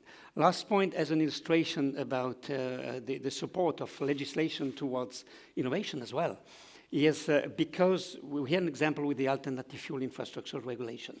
Sen and Select received some standardization requests from the European Commission. And specifically, I can read to you, in one of these standardization requests, the Commission asked for a unified solution for battery swapping for L categories vehicles. So this is a booster. It means everybody will have to work together, and that's what we propose, towards fulfilling this type of request. So there is really a systemic approach, and we all need to have this. There is not just one single solution or silos approach. It's something that needs to be tackled in a holistic manner, or horizontal manner. And then, if we are doing so, we can probably solve or bring solutions to many of the key issues and challenges we identified here. Thanks very much, Bernard. Ralph, I saw you as well shaking your head a little bit as some of the... Yeah, I was astonished about the remark that we have to quickly change the energy system. Germany is a very good example how quickly things can go wrong, if I may say so. The whole so-called energy Wende in Germany was based on gas, actually. Because we have one problem, we have the storage problem, which Andreas Glück mentioned, but we also have times in the year, like the last days, for example, where we have no wind. And then we have no energy production at all. But unfortunately, that happens very often in times where we need a lot of energy because it's, for example, winter. So storage is one solution to that, but in addition, if you are an industry country and if you look into the needs of the industry of energy amounts in Germany, you need a backup solution, and that was gas. The philosophy was, we have gas as long as we need, and we will replace gas by hydrogen. Hydrogen-ready gas supply, so to speak. You have to produce the hydrogen somehow, even for that. And here again, I'm at the point, if we would regulate electric cars like we regulate e-fuels right now, then the regulation would look like electric cars are only allowed if they run by renewable energy. That is what we do right now with the Renewable Energy Directive and the delegated acts related to it. Now, I want a production of e-fuels and hydrogen out of renewable energy, of course. The French will have their nuclear part of that, fine with me. Personally, I'm not a fan of nuclear, but if there are other solutions, at least when it comes to CO2, that might be a right solution, but okay. But we need now the kickoff for this production, and we do not have this kickoff right now because right now the regulatory framework is actually hindering investments here. So I just want to point out that this is really the key discussion we are having right now in Europe and also on national level, because that's, at least in Germany, also a problem when it comes to the national regulation here. If we don't change our course here significantly, we will lack of energy at the end of the day, lack of renewable energy in large amounts in the future. And again, we won't fulfill our climate goals then. Sticking on the topic of e-fuels specifically, there's a question here to Mr. Gluck coming from Corinne Monk from the Austrian Association of the Motorcycle Industry. What chance do you give e-fuels, both for PTWs and also for cars, if the EU does an evaluation after 5 years? What chance do you give e-fuels in that context? This is a very, very interesting question. I believe we have to see different, like between the motorcycle sector and cars. Right now, the way on cars and light-duty vehicles is like straightforward to battery electric only. Of course, there could be hydrogen could play a role. And now this is the really interesting question, what about the evaluation? I'm afraid that in 26 we will have realized that this resource dependency on China is not a good thing to do. And then we wake up in 26 and we say, oh, we should go for the internal combustion engine with e-fuels. We should add that. This is one scenario which is, I believe, possible. But the problem is that then we have a loss of 5 years of innovation for the internal combustion engine for cars, because the innovation de facto already stopped today. And so I believe this is like the combination of two bad things, huh? Like that at the end of the day we say, okay, let's go for internal combustion engines again, but we can buy them like either in China or Korea or wherever in the world. So this is like one major risk I see. And second point, why I believe that there is a possibility, and maybe even the Commission believes that there is some scenario where we have to go back to internal combustion engines, maybe, is Euro 7. I ask myself, why do we go for a Euro 7 regulation when we already defined that we will not have any further new internal combustion engines from 35 on? So maybe the Commission doesn't even believe its own positive attempt on banning the combustion engine by 35. Maybe there is this scenario that we will have to come back, but the question is how much damage will be done until we find out. So this is, I believe pretty much everything is open, and so don't put all eggs in one basket. Let's not accept that we will have a dependency on raw materials, on raw earth, for a whole sector, and because of that, as I said, I believe your sector of the motorcycle sector is a lot better off than the car sector at the moment. Maybe one additional comment to that. One or the other knows maybe that in China, where I was very active in former times, they have introduced this new energy vehicle legislation with a strict road against pure electric driving. This was a couple of years ago. And then they realized maybe there is something else, and they opened it up again for the internal combustion engine with higher efficiencies up to 45%. And of course, China is China, so they change from one day to the other, and there's no compliant at all coming from the industry and even the people. But it's a clear direction, and suddenly they are ahead in the internal combustion engine technology compared to the high nation of combustion engines, which is Europe and Germany. So we lose track, from my point of view here, on the high-end technology of the internal combustion engine, and we are anyhow too late on the electrification nor on the battery production here in Europe, because we don't have the amount of raw earth materials to do this in a good way. So it's a lose-lose situation. And grabbing up your statement, maybe we should not wait until 2026. We should push ahead for having a quicker decision.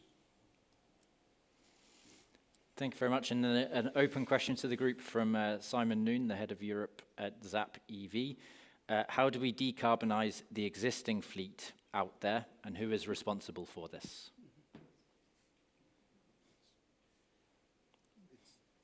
It's the legislator. First of all, of course, we have to say it's the legislator. So I believe that one tool, as I mentioned already before several times, is ETS. We have like less certificates coming every year. And till 2050, there is no certificates at all, because then we want to have a net zero emission. So I believe this is a quantity-controlled based system. And how can we solve this? I believe we can solve it. E-fuels will play a major role.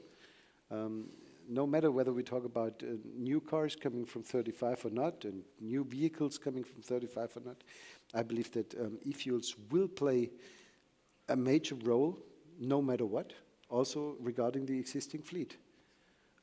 So this will be completely clear. And so even though if some say we don't want internal combustion engines like from 35 on, we have to make our way. We have to start now because we need e-fuels also for the existing fleet, and we should better run.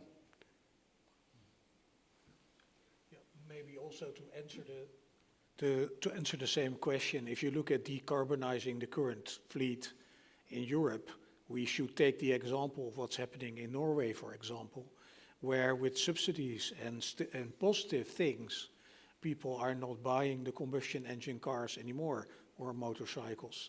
And they have moved 80% of the purchase currently in Norway is electric. More than 50% of the fleet is now electric.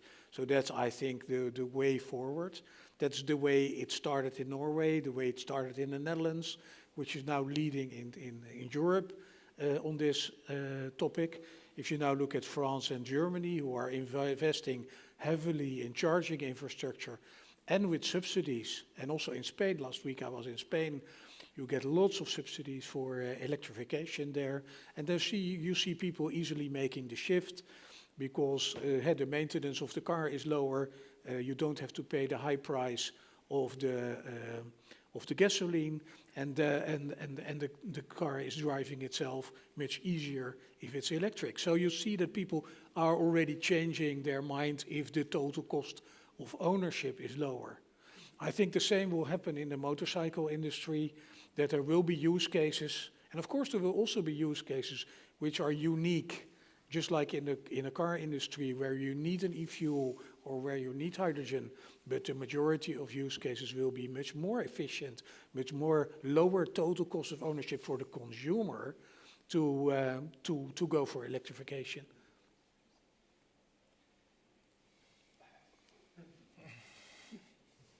Always I hear this Norway example. I mean, if you have enough gas to sell to be that rich, then of course you can afford high subsidies for everything. I'm not sure that Romanians or Bulgarians are able to do that. I'm actually quite sure that not even Germany is able to do subsidies in that amount we saw in Norway. But anyway, again, if there is a political majority for subsidies for a technology, fine with me. I'm not so sure, just one personal remark, why I should pay as a taxpayer a strategy, a declared strategy of an automobile manufacturer. Because I'm told always, if you ever sat in an electric car, then you don't want anything else, so why do I have to subsidize that? I'm not so sure if this is, but anyway. To your question, or to the question, how do we decarbonize the existing fleet? There are two options. Get rid of it, very easy. Very expensive. I'm not sure if a majority of the people would agree with that. Or find other ways to fuel them. That could be partly biofuels, of course, and at the end of the day, e-fuels. But again, I'm not sure if you expect as regulator that, for example, mineral oil companies invest into e-fuels to fuel these existing fleets. And by the way, we are not talking about an existing fleet in Europe. We have around 1.4 billion vehicles on the road worldwide, and we have many areas in the world where most likely electrification will take a little longer and maybe subsidies are not around at all. But clearly, then you have to build a business case. Banning the technology on one hand and then expect that people invest into decarbonizing the existing fleet will not work. There has to be another business case. That's all I'm saying, and then we are again with the regulator. So Andreas Lück said the regulator is also responsible to kick off that. We don't necessarily need much subsidies for building up a production if we would have ambitious quotas and sub-quotas in the Renewable Energy Directive. For example, that would be a kickstart as its own in the first place without any subsidies. And if we would then, for example, talk about energy taxation and lowering the energy taxation for climate neutral fuels, as we do also for climate neutral electricity, of course, then we are not so far away from a business case if we have mass production, because we will come down to €2, €1.50, €1.20 per liter production cost for gasoline or diesel, e-diesel in the future. And when I say the future, I mean we talk about 2026, 2030, depends of course when the kickstart actually starts. So I'm quite used to go to different forums. I go to the one on cyclists, I am going to the one on public transport, and I have the duty to tell you that maybe there are other solutions. So when we want what we will do with fleets, and you say, okay, you put it, you stop buying it, or so you have proposed two solutions. And maybe I want to come back to, let's say, the multimodal approach and the change of behavior. So we can use the financial incentive to move from your car to shared mobility to these products, or to use a multimodal mix. So I think I feel the duty to bring you back to the whole, let's say, the whole picture. So quite often we promote, at least in DG Move, we promote, I would not pronounce it because it's a bad word, modal shift. We believe in the multimodal mix, and so maybe the solution is that you will not own a car, we will share cars, we will have less cars, and or we will have more two-wheelers, clean two-wheelers. I don't think that the debate should be e-fuels or electric mobility. I think that we need to see how we can move in a sustainable way. And so it would be useful to have this systemic and holistic approach. I feel the duty to say it from the DG Move perspective. But the shared car has to be fueled as well. Yeah, clearly. Yeah. But then, for the public transportation system. But I feel that we are talking about the same situation, but we change the energy source, and we believe that we will move in another way. Okay, fine with me. Very good. Shortly, I'm going to open the floor to questions in the room. Maybe just one more question on the swappable batteries, especially. There appears to be a need, obviously, for standardization, but also the need for infrastructure. Can you talk to us about the status of where you are with the Swappable Batteries Consortium? How far away are you from making it a part of this future mix? Yes, thank you. First of all, yes, indeed, you understand from what I said before, but also my previous intervention, that in the system approach, in fact, we are trying to cover multiple, let's say, challenges. And one of the challenges is also to try to propose some unified solution for, let's say, providing the users and consumers with solutions that will work for many different brands and models, etc., etc. And to do so, the best manner, of course, is to move to standardized solutions, or even partial solutions, of course.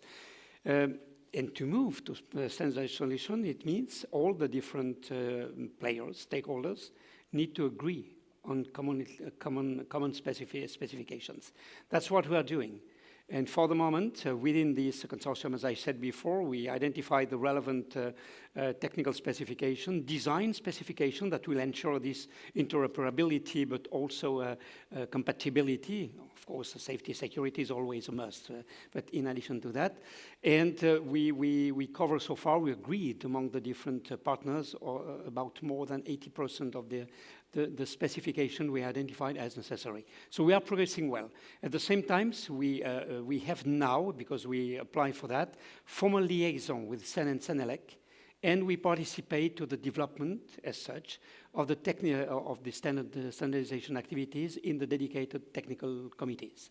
We are doing the same for the moment with the global standardization, ISO and IEC, and the progress is really significant. We were able to have this type of liaison to feed activities in that sense.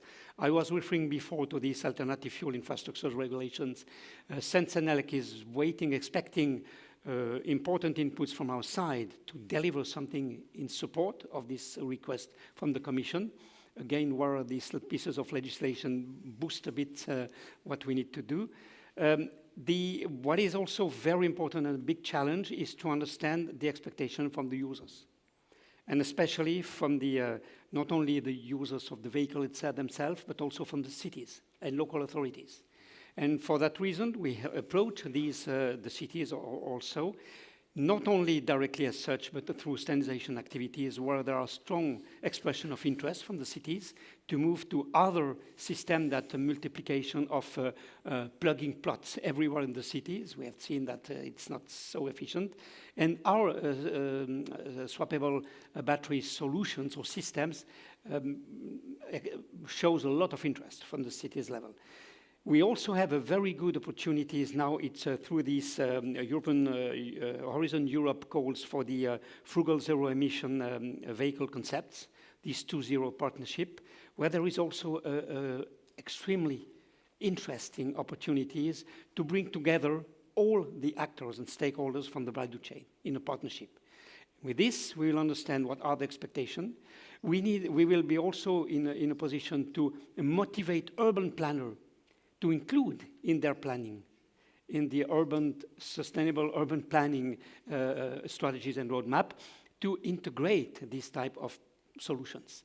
Otherwise, because it will take years before it will be in place, but then it will last for decades. So we have to give them all the mature information that will bring trust in including these type of infrastructures in their plan.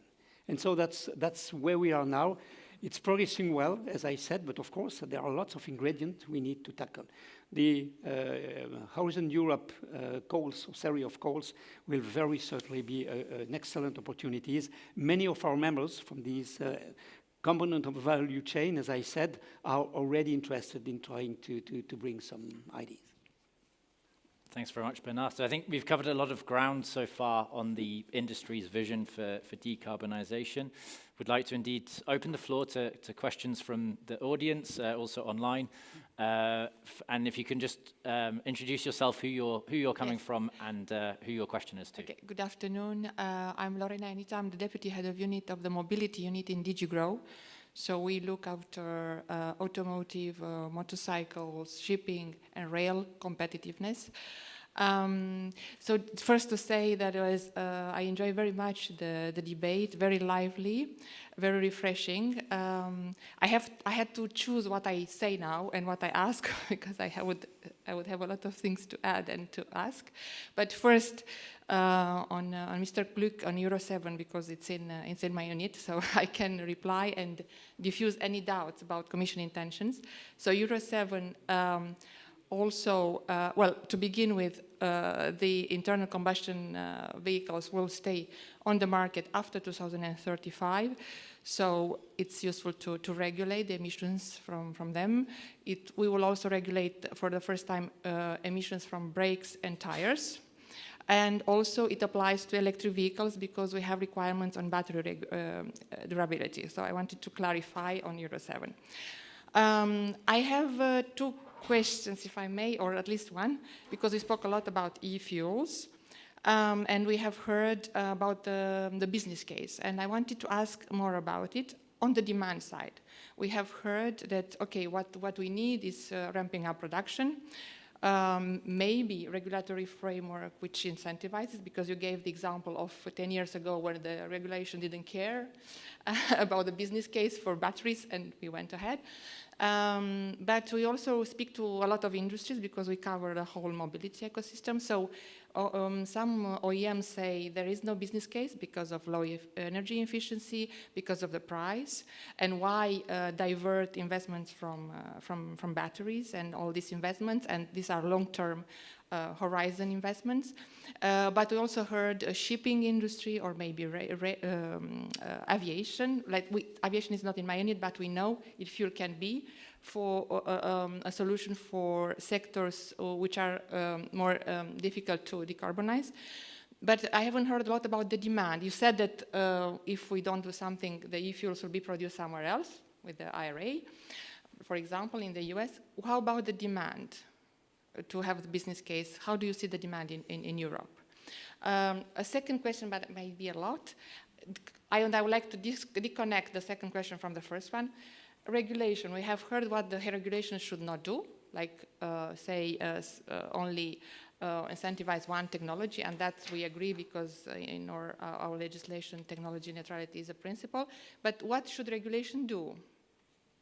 But let's be positive, and where do we need it in decarbonization and electrification? Thank you.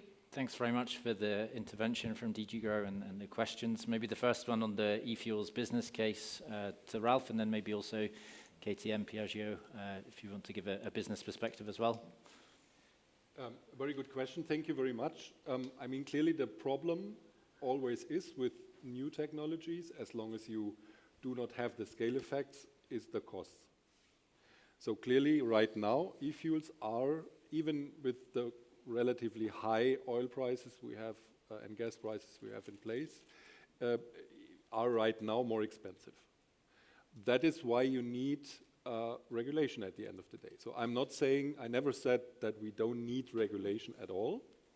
I just said I don't think we need necessarily subsidies in the first place, but to answer your question very easily, the Renewable Energy Directive, if you have a sub-quota, which the Commission actually proposed for hydrogen and e-fuels along all the transport sector, for example, will create a demand right away, because if mineral oil or energy providers, let's say energy providers, have to fulfill this sub-quota in 2030, everybody in the field knows that there will be a certain amount along the quota in the market definitely, and also the investors know that they can invest because they know there will be a market for that.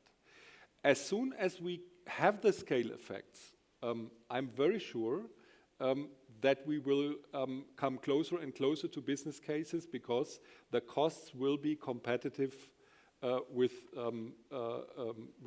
fossil fuels from a certain day. Now, it's very difficult to tell when exactly that will be. We see this problem with the electrification as well. I always remember those charts with the downgoing battery costs constantly, and it was always said in 2025 there will be the even, and doesn't look like right now.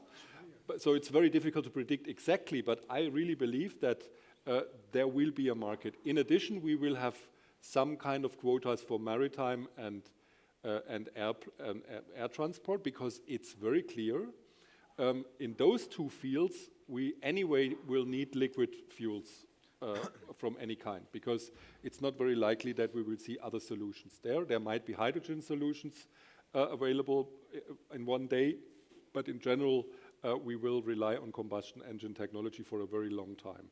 That of course creates also additional demand, and that is the kick-off.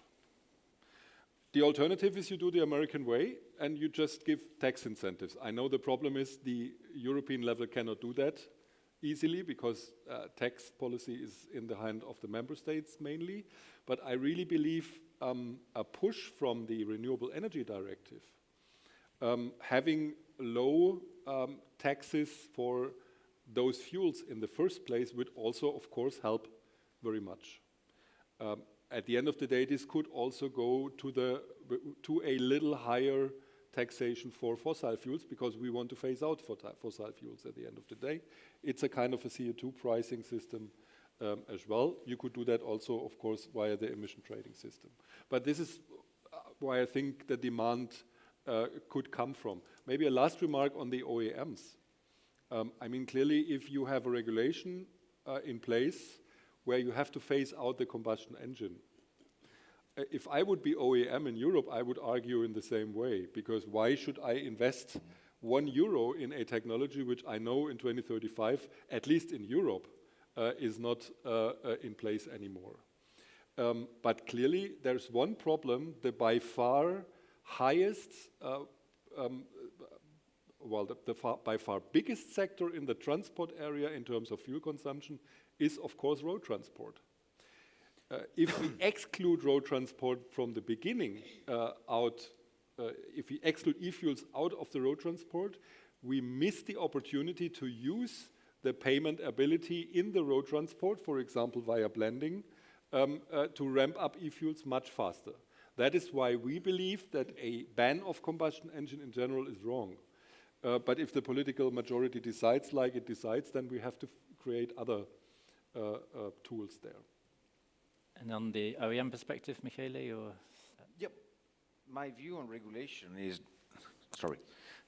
First of all, I don't think that internal combustion engine is the devil and e-fuels and electric are Santa Claus. We have to be clear on that. Regulations are in place. I think you are doing a great job for our sector with the Euro 4, Euro 5, Euro 5 Plus, will be Euro 6, will be Euro 7. And for a 0.8 problem, I think it's more than enough because you are telling us what we have to do. And as you can see, we are doing far more than what you're asking. So I think we are doing a great job, us as OEMs and you as legislator, but I don't think we need nothing more. So rules are there, obviously must be respected. And I repeat, first of all, I think you have to take care about the 99% of the problem. That is far away, you know, a giant to be destroyed. We are doing what you tell us to do. Yeah, I mean, answering your question about what is the right regulation, I think we need regulations for the entire community, otherwise we get lost. But and we learned out of the best that good regulations, smart regulations, they are supporting innovation in every field. And if they are wrong, as from my perspective, they are right now, they are stifling innovation, and we are not going ahead just only in one direction. I think we, as OEM, we emphasize a framework in this regulation where the technology openness for sake of the environmental sustainability is key. And I think it's part of the colleagues sitting here 500 meters away to come along with a good proposal. I think we as OEMs and the entire community, we are prepared to have this technical discussion, what is good, what is not good, and I think we should intensify this technical discussion much more, and it's not time for dogmas, it's time for solutions. This is my wish. Maybe Eric, Mark? Yeah. Yeah, one thing about Euro 7, and I think that DG Grow is making the right call to also regulate the tire and the brake emission. And if we all know, in my motorcycles and car, you have, when you brake, you are, in an electric motorcycle or car, you're using regenerative braking. So you're not braking on the brakes, you're braking on your engine, and emission is much lower, and that is really good for the environment because you don't have the emission.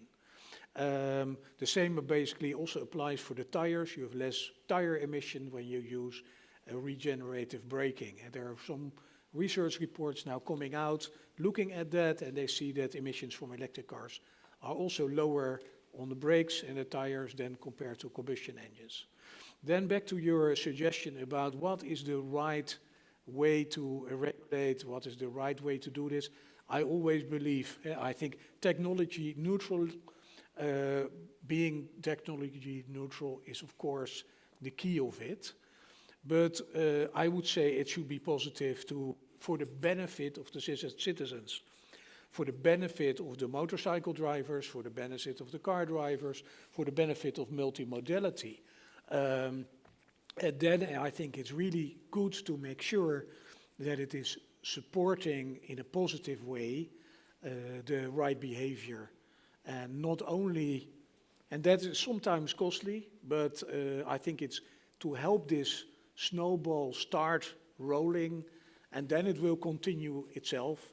I think the right regulation is a positive regulation that you are, I think, already working on and putting forward. Thank you.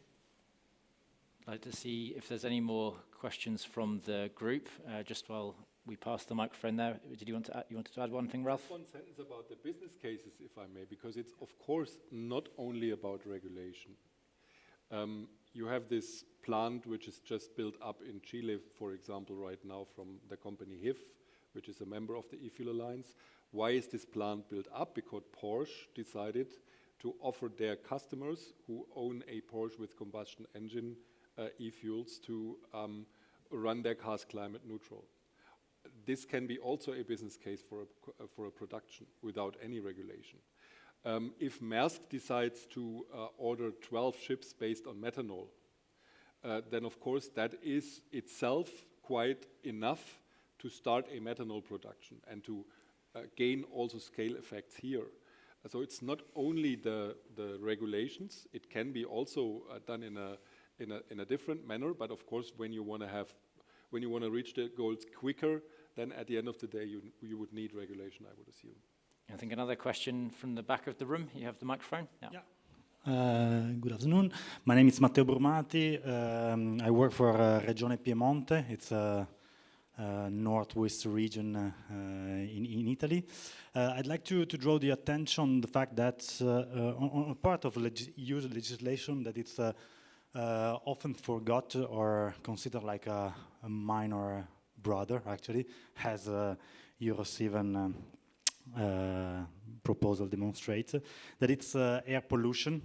So while the emission from two wheels represent just a low percentage of the total EU emission, in some case they can represent a problem for the air quality in some areas.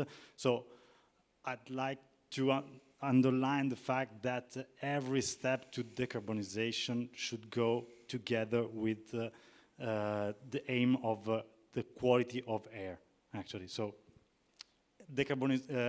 emissions are not just CO2. There is a lot more beside. Thank you very much. Any reaction, comment on that? Mr. Gluck? Right place, right vehicle, right energy carrier. I believe this should be the key approach. So, for example, if you take a look at the area where I come from in southern Germany, this is a very, very rural country, so a rural countryside. So distances are quite long. We don't have so much the problem of air quality because we don't have this high density of traffic. So I believe also here we have to see the different circumstances and we have to see different technological solutions. On one hand, different technologies. On the other hand, always when I hear about NOx, for example, yes, this is an issue. It's a major issue, especially in modern internal combustion engines, because the burning temperature is so much higher. So then there is NOx coming out. It hasn't been so much like in older engines, okay? But also our engineers found very good and solid solutions to that. So, for example, AdBlue. So all I want to say is, I don't want to say there is no challenge, but all I say that all the challenges we faced in the past, your engineers found solutions. And so because of that, I really appreciate that you say, you know, you are not against the Euro regulation like Euro 5, 6, 7, whatever, because it's a challenge and you will find solutions to this. I just see the problem that, you know, when we cap, when we say de facto it's kicking out one technology, then I see the problem, because then there is no solution. Then there is no progress, at least not in this field. Then we will lose a whole sector on this. And this for me, this is a problem. And by the way, just because you were asking before, what can we as politics do to initiate e-fuels, for example?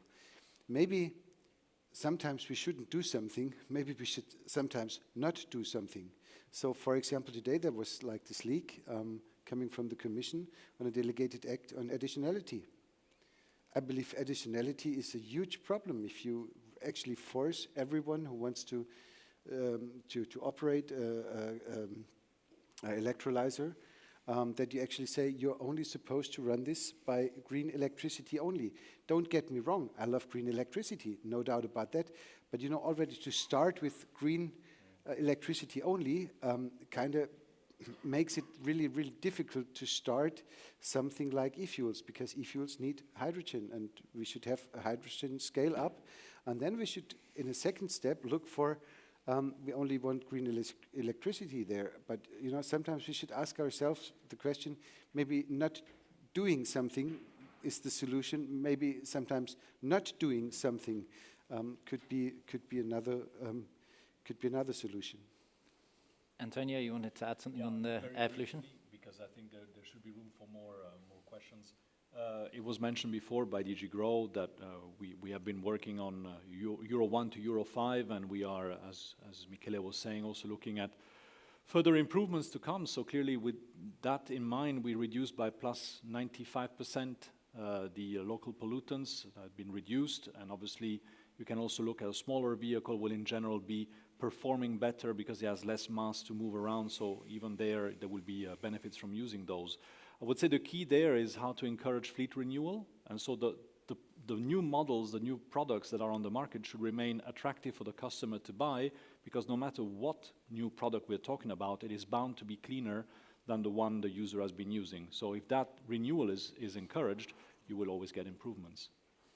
So, yeah. I think we had to, Isabel, and then I think there was another question over there. If I may add something which might not be shared in this room, is that you have also, as a region and as an authority, you can also use the urban vehicle access regulations, and you can choose the one which are most polluting to phase them out. We have the situation with some car, let's say, or vehicle.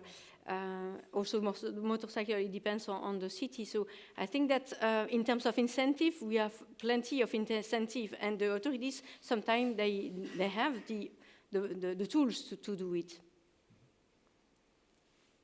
Question then from the room. Thank you. Thank you very much. Thanks. My name is Pablo Mendoza. I'm representing ACC, the Association for Emission Control by Catalyst. And I can say I fully agree with the comments so far regarding the challenges that pose Euro 5, Euro 4, Euro 5, Euro 6, Euro 7. Of course, we are ready for it. We are ready to support the Commission, and not only the Commission, but also the OEMs to tackle these emissions further. But coming back to the point about the CO2, I would like just to make a remark from the comments of MEP Gluck. Let's perhaps not look at 2026, where we will have perhaps a new legislature and then a new commission as well. Let's perhaps have an example that we will have in our hands at the beginning of next year, and that's the CO2 review for heavy-duty vehicles. And perhaps that would be a good opportunity to see how this develops. But even perhaps a question for you specifically, because from your political group, we had a rapporteur for the CO2 for cars and vans. And would you think that even at the beginning of next year, will we have a better split in terms of support, technology neutrality, even in your own political group? So that's the question. It is always hard to say something, and it's even harder to say something regarding the future.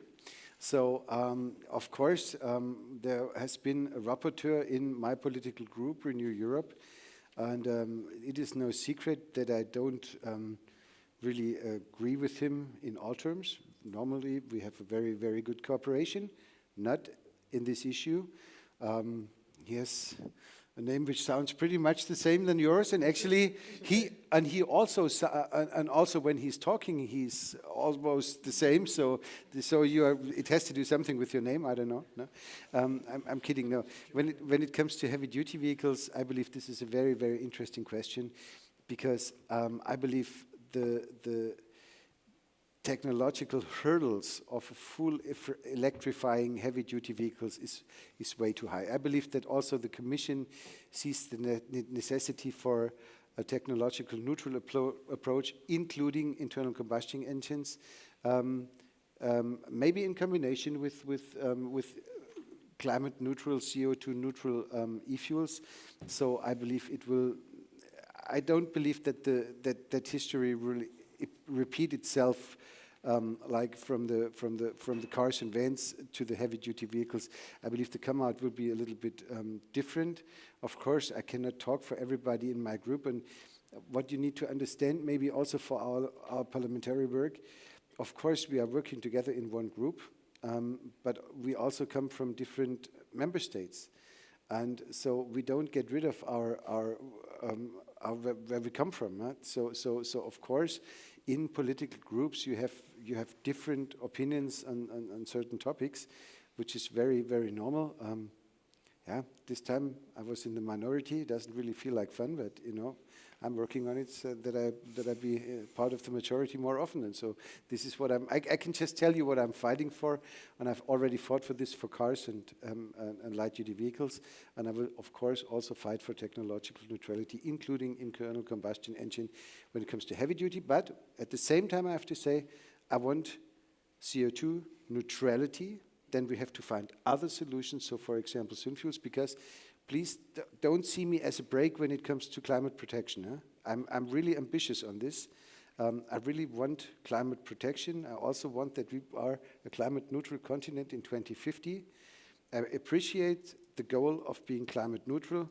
What gives me a headache is not the goal. What gives me a headache is the way. Thanks very much. We're just coming towards the top of the hour, so any final burning questions from the group? If we can bring the microphone down towards the front, please. Hello, Chris Hodder from the International Motorcycling Federation. We've heard a lot about vehicles, but I'd be quite interested to know about the infrastructure requirements for the vision for decarbonisation and whose responsibility is to deliver it.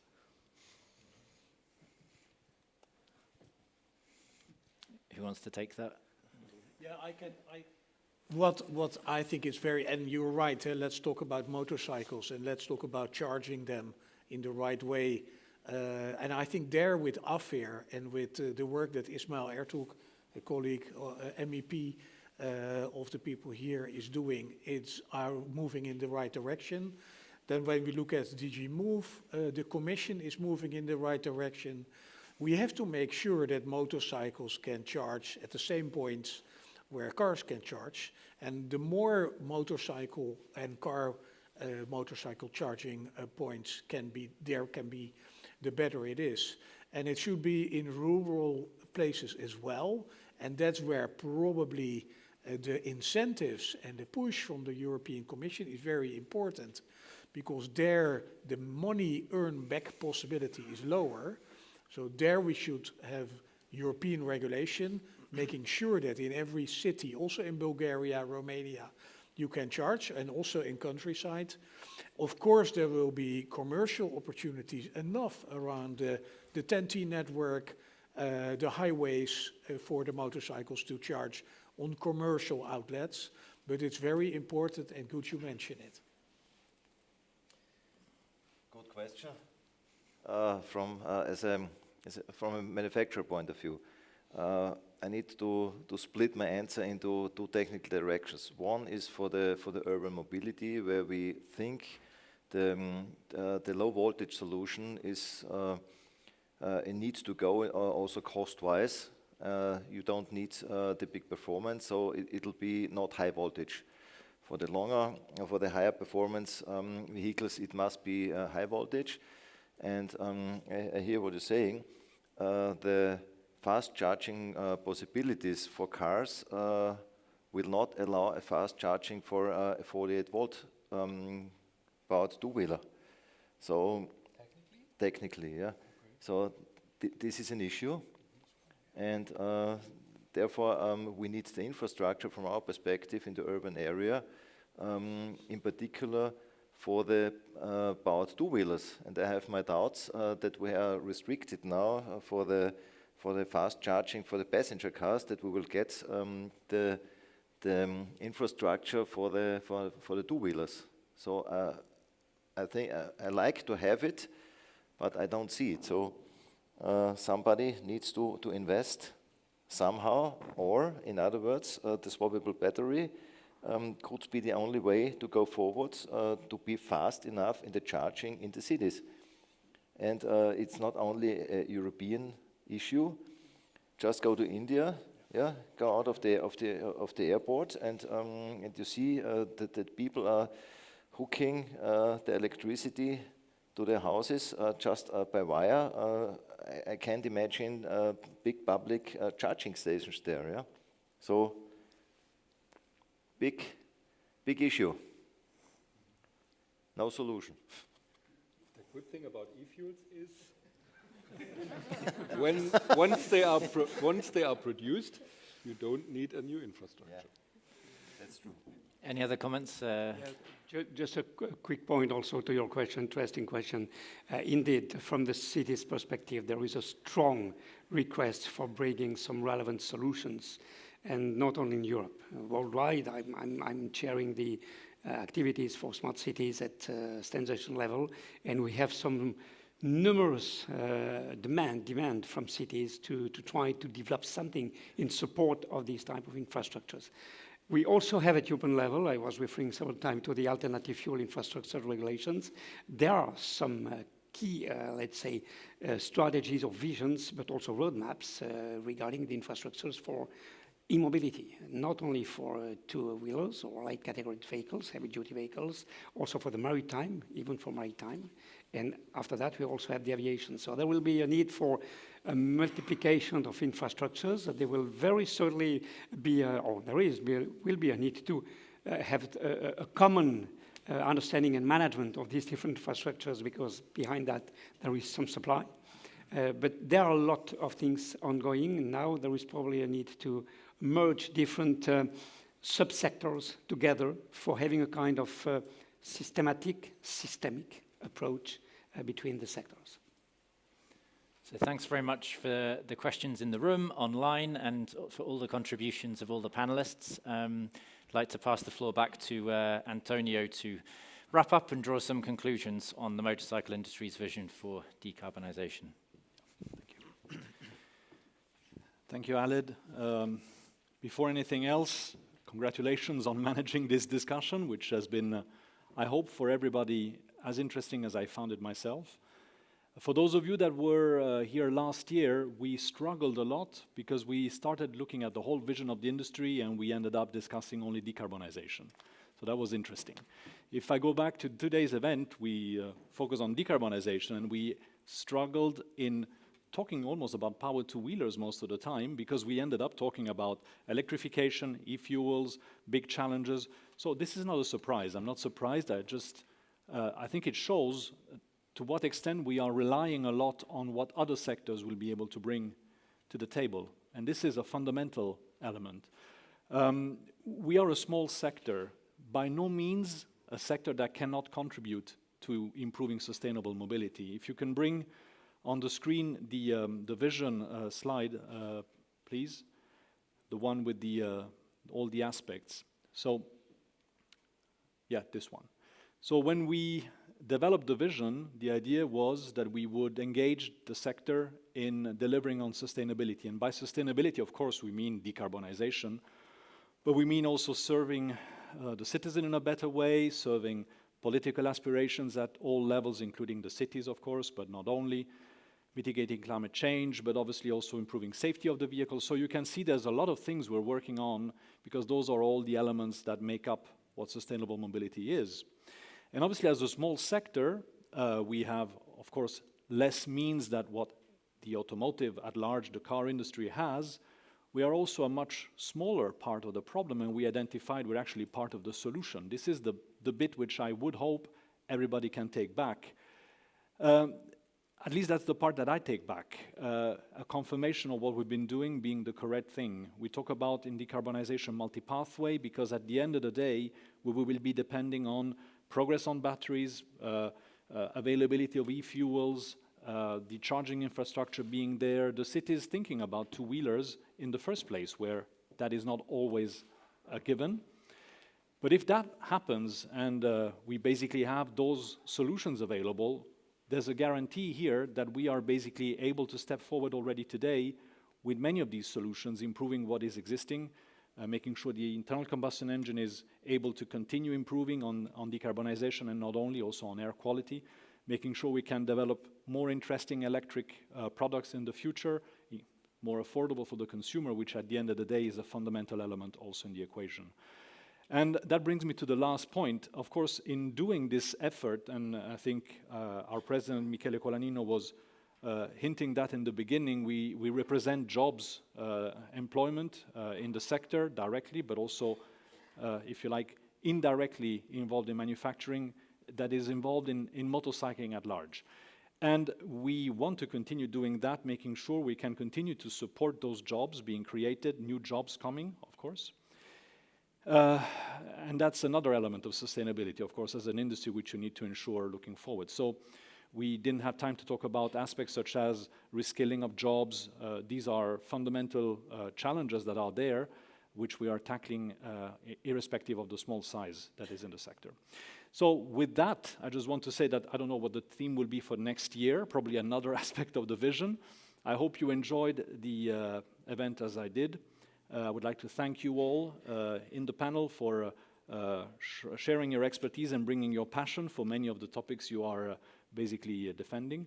And also for those in the room that stayed with us and those online for bringing your contribution to the discussion, which I'm sure there will be a need for also in the future to continue making progress. So thank you all, safe journey back, and given we're approaching Christmas, all the best for the end of the year. Thank you.